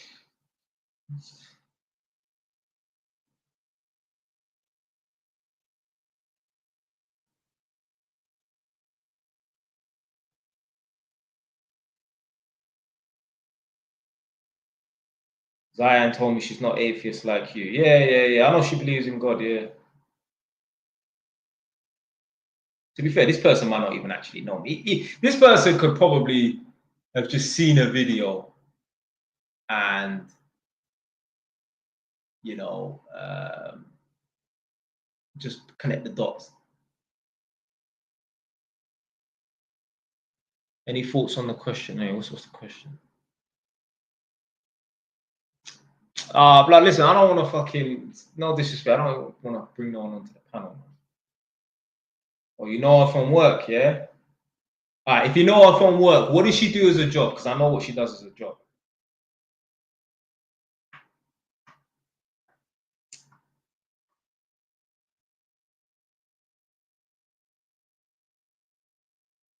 Yeah. If your girl is being disrespectful, get rid of them. I don't give a fuck what the scenario is. Do you still keep in contact with a man from Edmonton? Nope.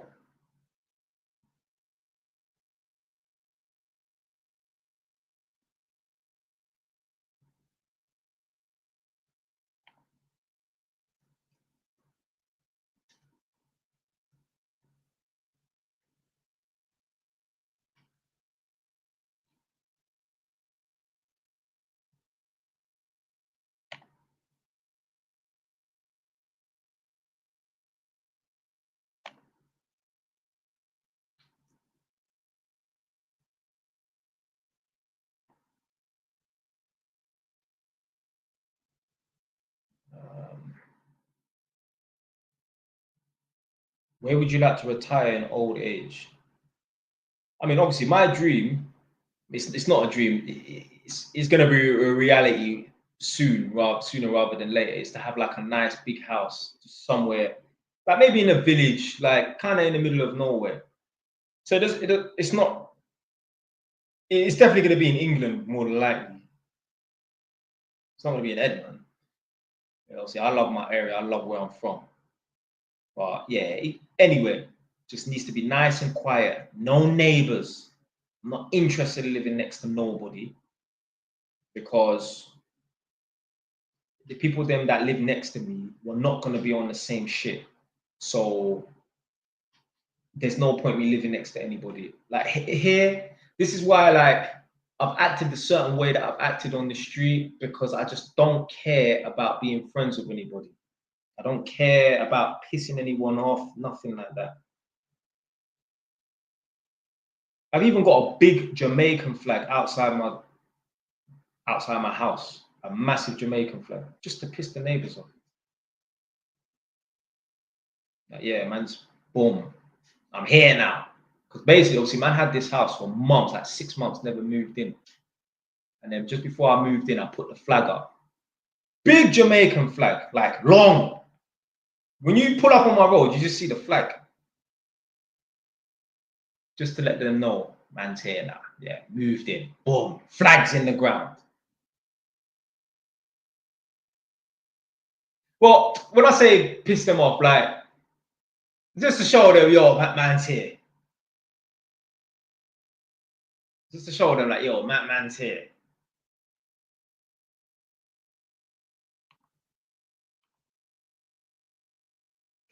Still out here chatting shit, man.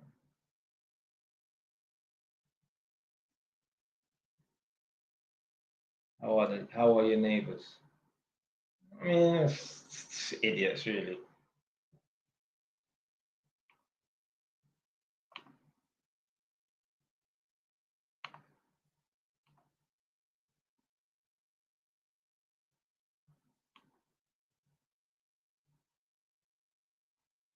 These people need Jesus. Would you retire your mom?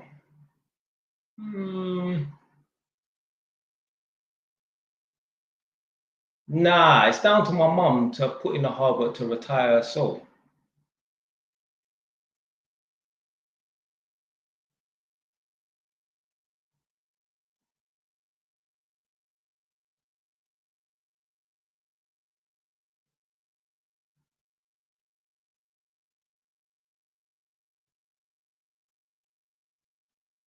Oh, there are a lot of brothers where you're at. I think nah. There's one mixture you that lives about a couple doors down.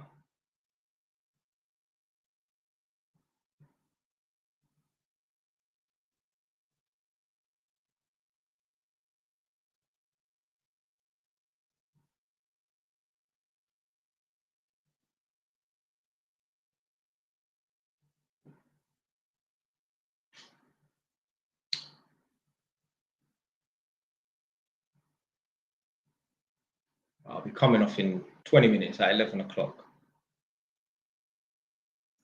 Did you take the vax during the pandemic? Nah.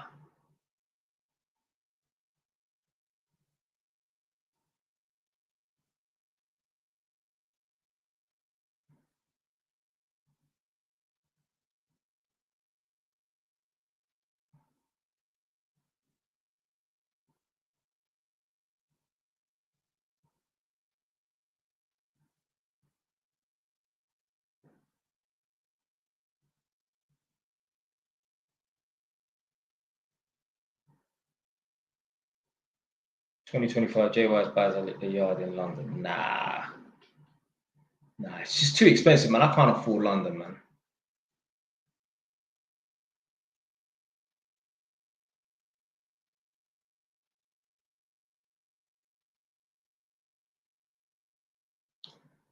When is your M6 coming? Do you know what? Yeah, so I was thinking about it earlier today before I started the stream. I was thinking like I wasn't thinking about a car really. I was thinking about a bike, and I was like, if I bought a BMW motorbike, I'd have to put down like 7-8 grand. I'm thinking, yo, I'm not putting down 7 grand on a bike. I'll probably finance it, because yo, 7 grand is basically 10 grand.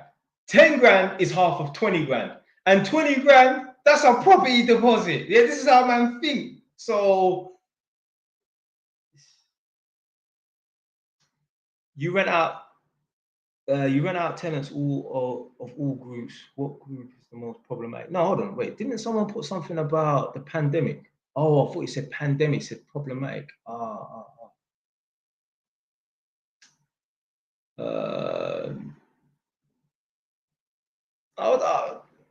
haven't really come across no one that's problematic, so I couldn't. I don't know.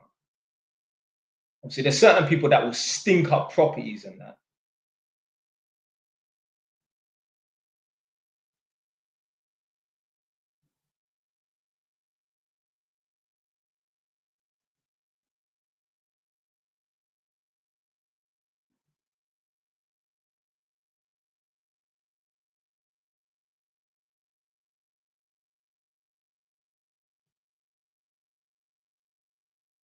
It's South End a shithole. I don't know. I mean, I don't think it's some posh area. Obviously, not. It's a seaside town, isn't it? I think it technically might even be a city. A lot of them places. I was talking to the tenants, and I was like, yeah, a lot of those seaside towns are always like kind of like rough, like a lot of drugs and that.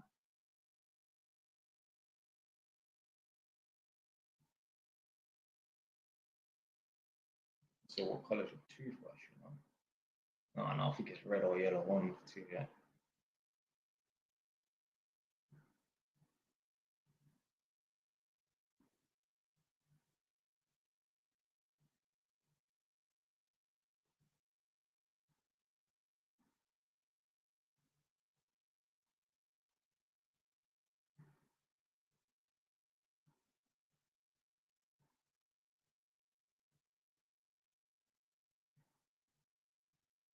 Yeah, be off in 10 minutes. 10 minutes, I'll be done still.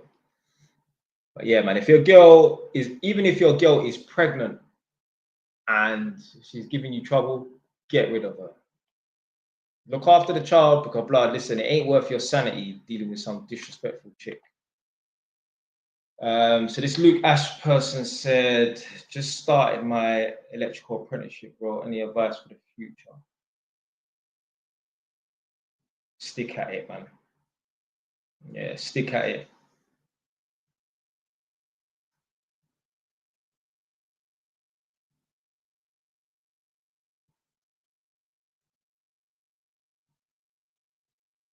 Do you ever see yourself driving a nice car or strictly dingers? No. Obviously, I see myself driving a nice car, man. Come on, man.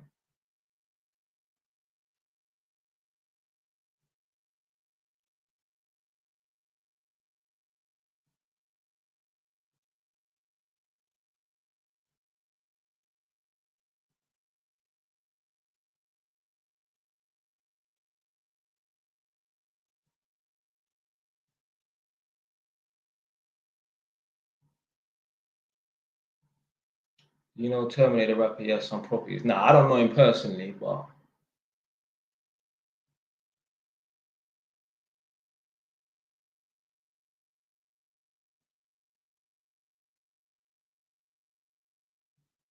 I said trip to Turkey needed, but I ain't going no fucking Turkey. Yeah, I'm his cousin. He won't know who I am though. But this person ain't my cousin, bro. All right, question. Yeah, how old are you if you're my cousin? Allegedly. He has a few flats on ends. Well, Terminator, yeah. You got a few properties.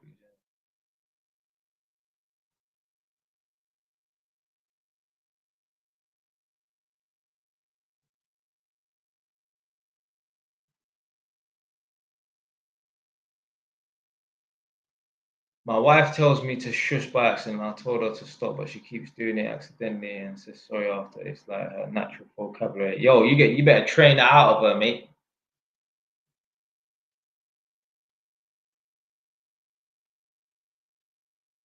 Oh, I know who this chief is still. I know who this chief is.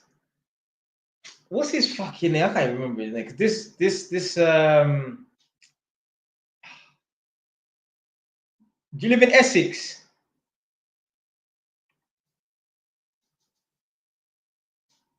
Let me know this James person if you live in Essex.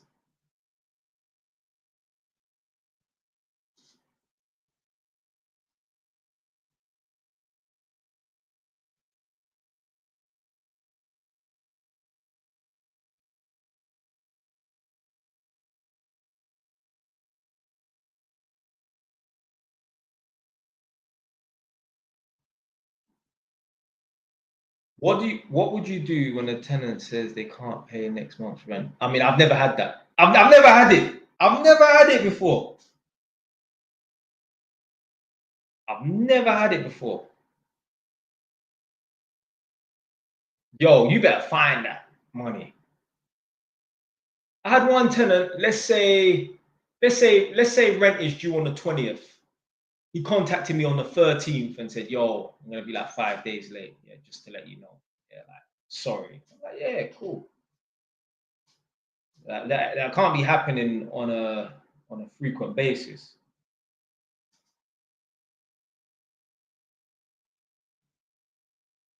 Is tenants able to bung green in your rentals? No. Blood, it says it on the fucking tenancy agreement. Any drug use and that, you'll be evicted.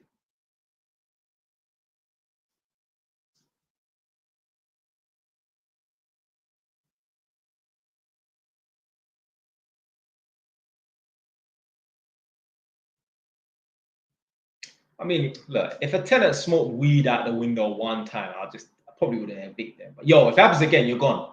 One chance, maybe burning some weed one time, one chance. But they're not even allowed to smoke in their room. So you can start a fire and that. One tenant, one chick was like, "Oh, can I have some? Can I?" She was like, "Oh, do you have a lighter?" I said, "What for?" She's like, "Oh, I want to light some candles." I was like, "You are not lighting no candles."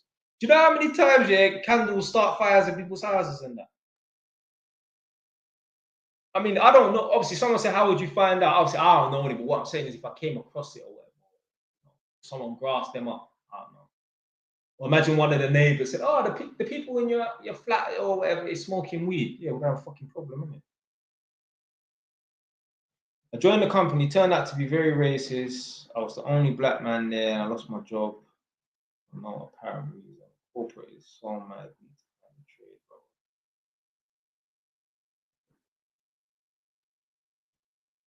Say JY, you know.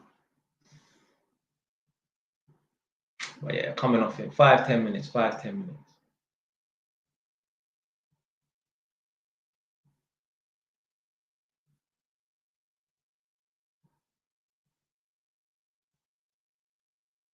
Inspection and testing is gold. Yeah.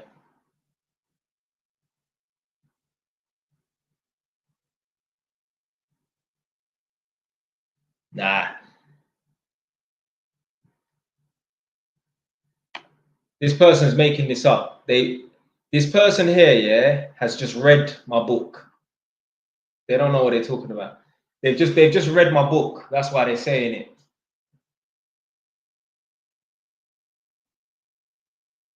Because there's no family member that would know my sister and know my cousin at the same time. They wouldn't. It's impossible. The only people that would know my sister and my family and my cousin at the same time is like my mom or whatever. My family on my mom's side, they don't know my sister. So this person is lying. They've read my book. That's what it is.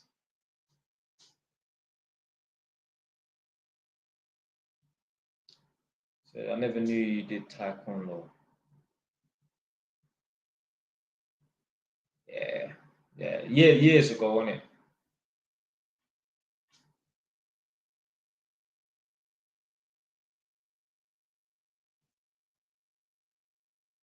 Let's see what this James person says, because I guarantee you, they don't know me in real life. They've just read my book. The man's probably flicking through the book. Right. Oh, there's another name there. Probably flicking through the book right now. I need a hood story time. Can't lie, them Edmonton days. Nah. Not for next time. Come in the chat next time. I said, I swear to God, I don't have your book. Yeah.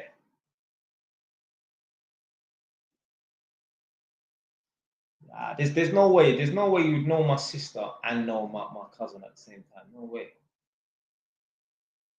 My cousin don't even know my sister.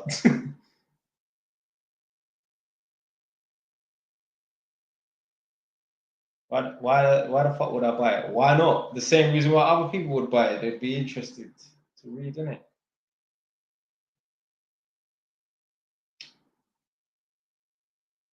I said, you need to go Turkey. Nah, I just need a haircut, man. I'm telling you.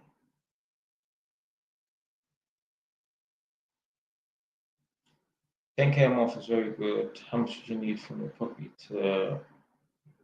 property alone to retire? Plot. I would have to have fucking like 20 properties at this rate. Because the interest rates are so shit, yeah, there ain't much profit on these properties, man.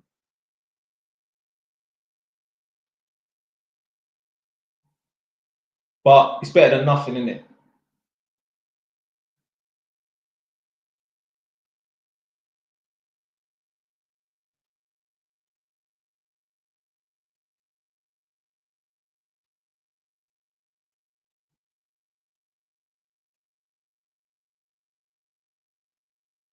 Can't take out a mortgage in Islam. What do you recommend for Muslims? Search halal mortgages. So halal mortgages. Search it.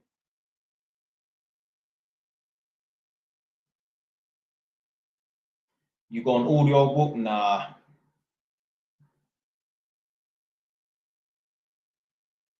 I know you dedicated a whole chapter to them and they didn't even buy it.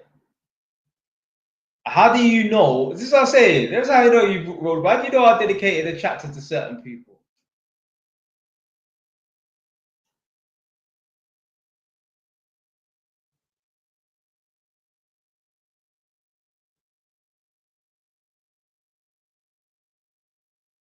I'm an apprentice trying to save 5K a year over the span of my apprenticeship.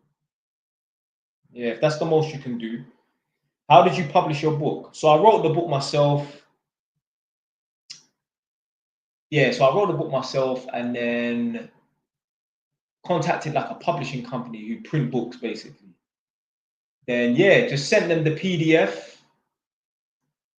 Obviously, they will format it in a way that will fit on an A5 book. And then yeah, just obviously pay them to print it out and that, and yeah. And obviously, the reason why I didn't need to use a publishing company is because obviously I have a platform. So obviously people can, you know, find out about my products and that. So people can come straight to me and buy the book or go onto eBay. I don't need to publish it with some publishing company or put it in the fucking Edmonton Library or something for people to see my book. Yeah. So yeah, that's how people were able to find my thing.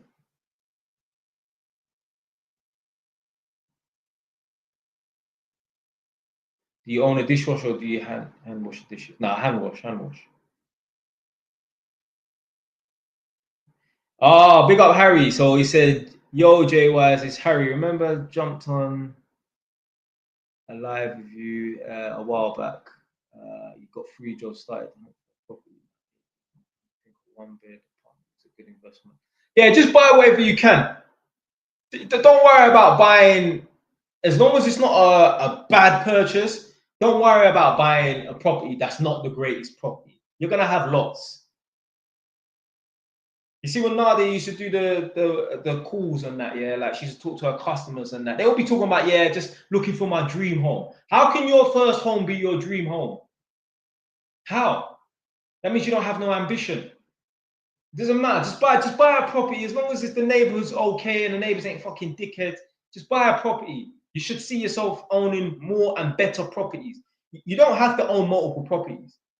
You can start off with 1 3-bed house, which is terraced, then get yourself a 4-bed semi, then a 5-bed detached, and just, you know, you sell one property, buy another one. You don't need to have multiple properties. Your thing might not be property. Your thing might be business. So yeah, but these people talking about, oh, you're just looking for my dream home and that. Yo, how can you book your dream home at 25 years old? I bought my first property at 24. That's not my dream house. I'm not even living there no more.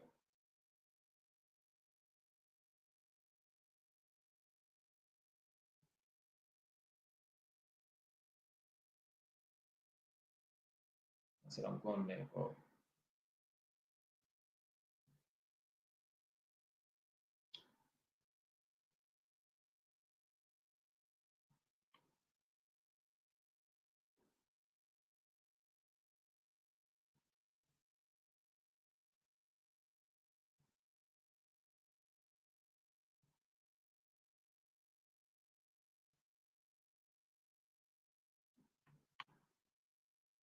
Oh, this person might be talking the truth, you know.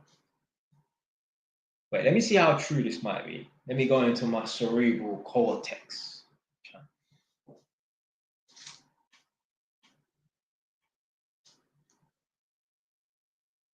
So you're saying that they didn't buy it because they asked you for money and you never gave it to them. See, this is funny. This is actually fun. This is a good piece of content here. So basically, this individual saying that someone didn't buy my book because they asked me for money and I didn't give it to them. So I'm not saying they're punishing me, but what I'm saying is, so the reason why you didn't deliberately buy my book is because you asked me for money and I didn't give it to you. Because I'm obligated to give you money. This is what I'm saying. This is the entitlement of people. So because you asked me for money and I didn't give it to you, you deliberately didn't buy the book and you cut me off. Crazy. Well, you know what? If that's the case, I'm glad you cut me off. Because I don't want to be around someone who demands me to borrow their money. And because I don't borrow their money, they don't buy my book. And because I don't borrow their money, they cut me off. Good riddance. Good riddance. I don't want to be around anybody like that. I don't want to be around any entitled people who believe that I should lend them money. And because I don't lend them money, they don't want to buy my book. Not because they're not interested. If you're just generally not interested, then it doesn't matter. But you don't want to buy my book deliberately. And then you want to cut me off because I didn't lend you money. This is what I'm talking about, people. What a piece of shit mindset that is, if that is true. You cut someone off because they didn't want to lend you money. Like, I'm here and I'm supposed to save people. Crazy. Good riddance. I'm glad. I am glad that, yeah. Forget about this scenario. Just people in general. Imagine some family member or some friend comes to me for me to borrow their money and I don't want to give them the money and then they drop me out. I mean, they probably was never gonna pay me then, innit? Good riddance. Yeah, good riddance. Yeah, I don't need that energy around me.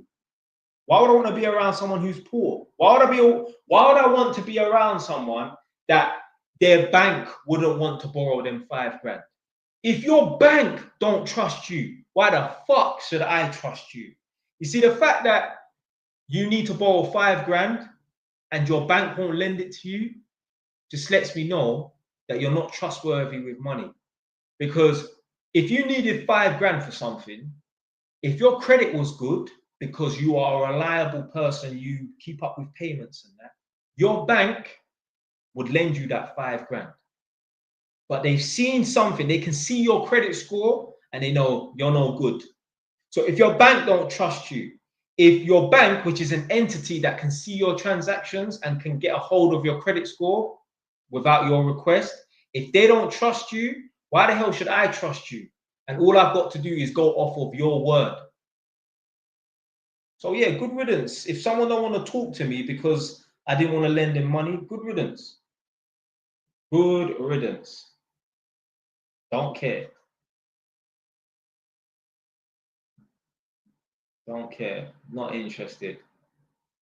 Most people, 99.9% of people in my life, they cannot help me get to the next level. So I don't need them. It's not me talking tough. This is the truth. This is how I think. Don't get it twisted. I don't see people as some like utility use or anything like that. But you know, a lot of people out here, they're just good for conversation. That's it. Hey, they can't help you.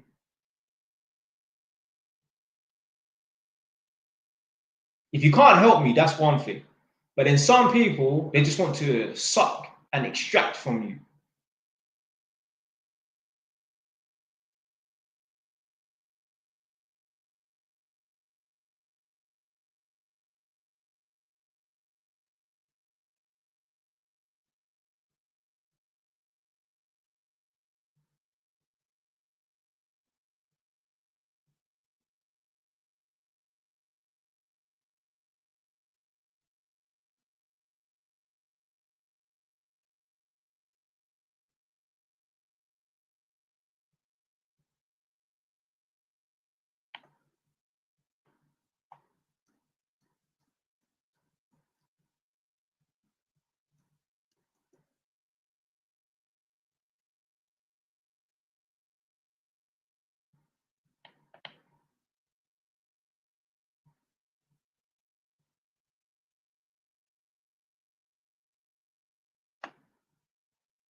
But yeah, 1 more minute. Last comments and I'm done.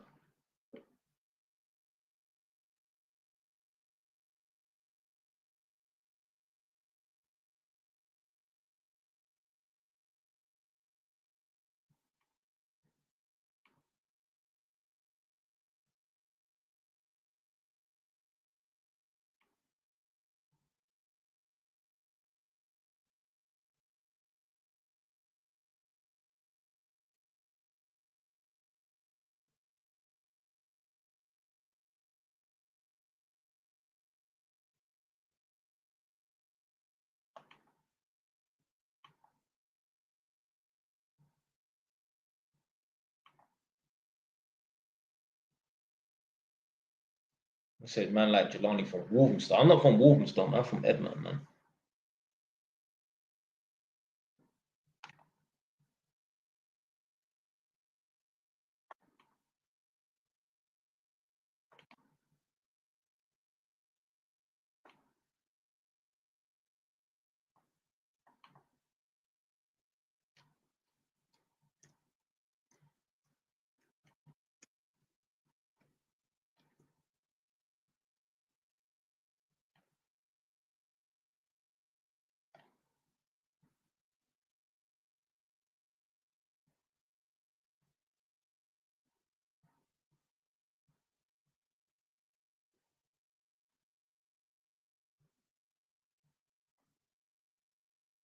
Right, done now, done.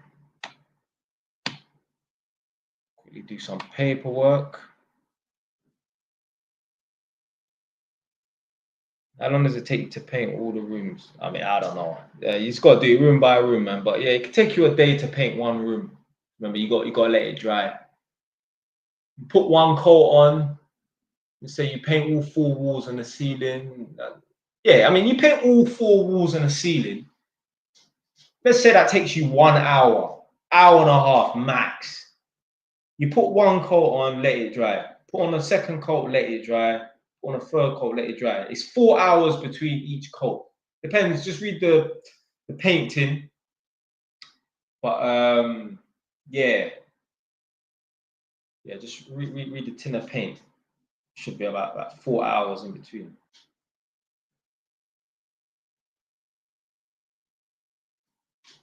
Someone said, you married any kids? Nah, not yet. How many coats? I usually put 3 coats. When you put, let's say the wall is already white and you want to freshen it up, 2 coats is enough. But if the wall wasn't white, let's say the wall was like yellow or something, you have to put 3 coats. Because you can put 2 coats on, but then you'll look at it and think,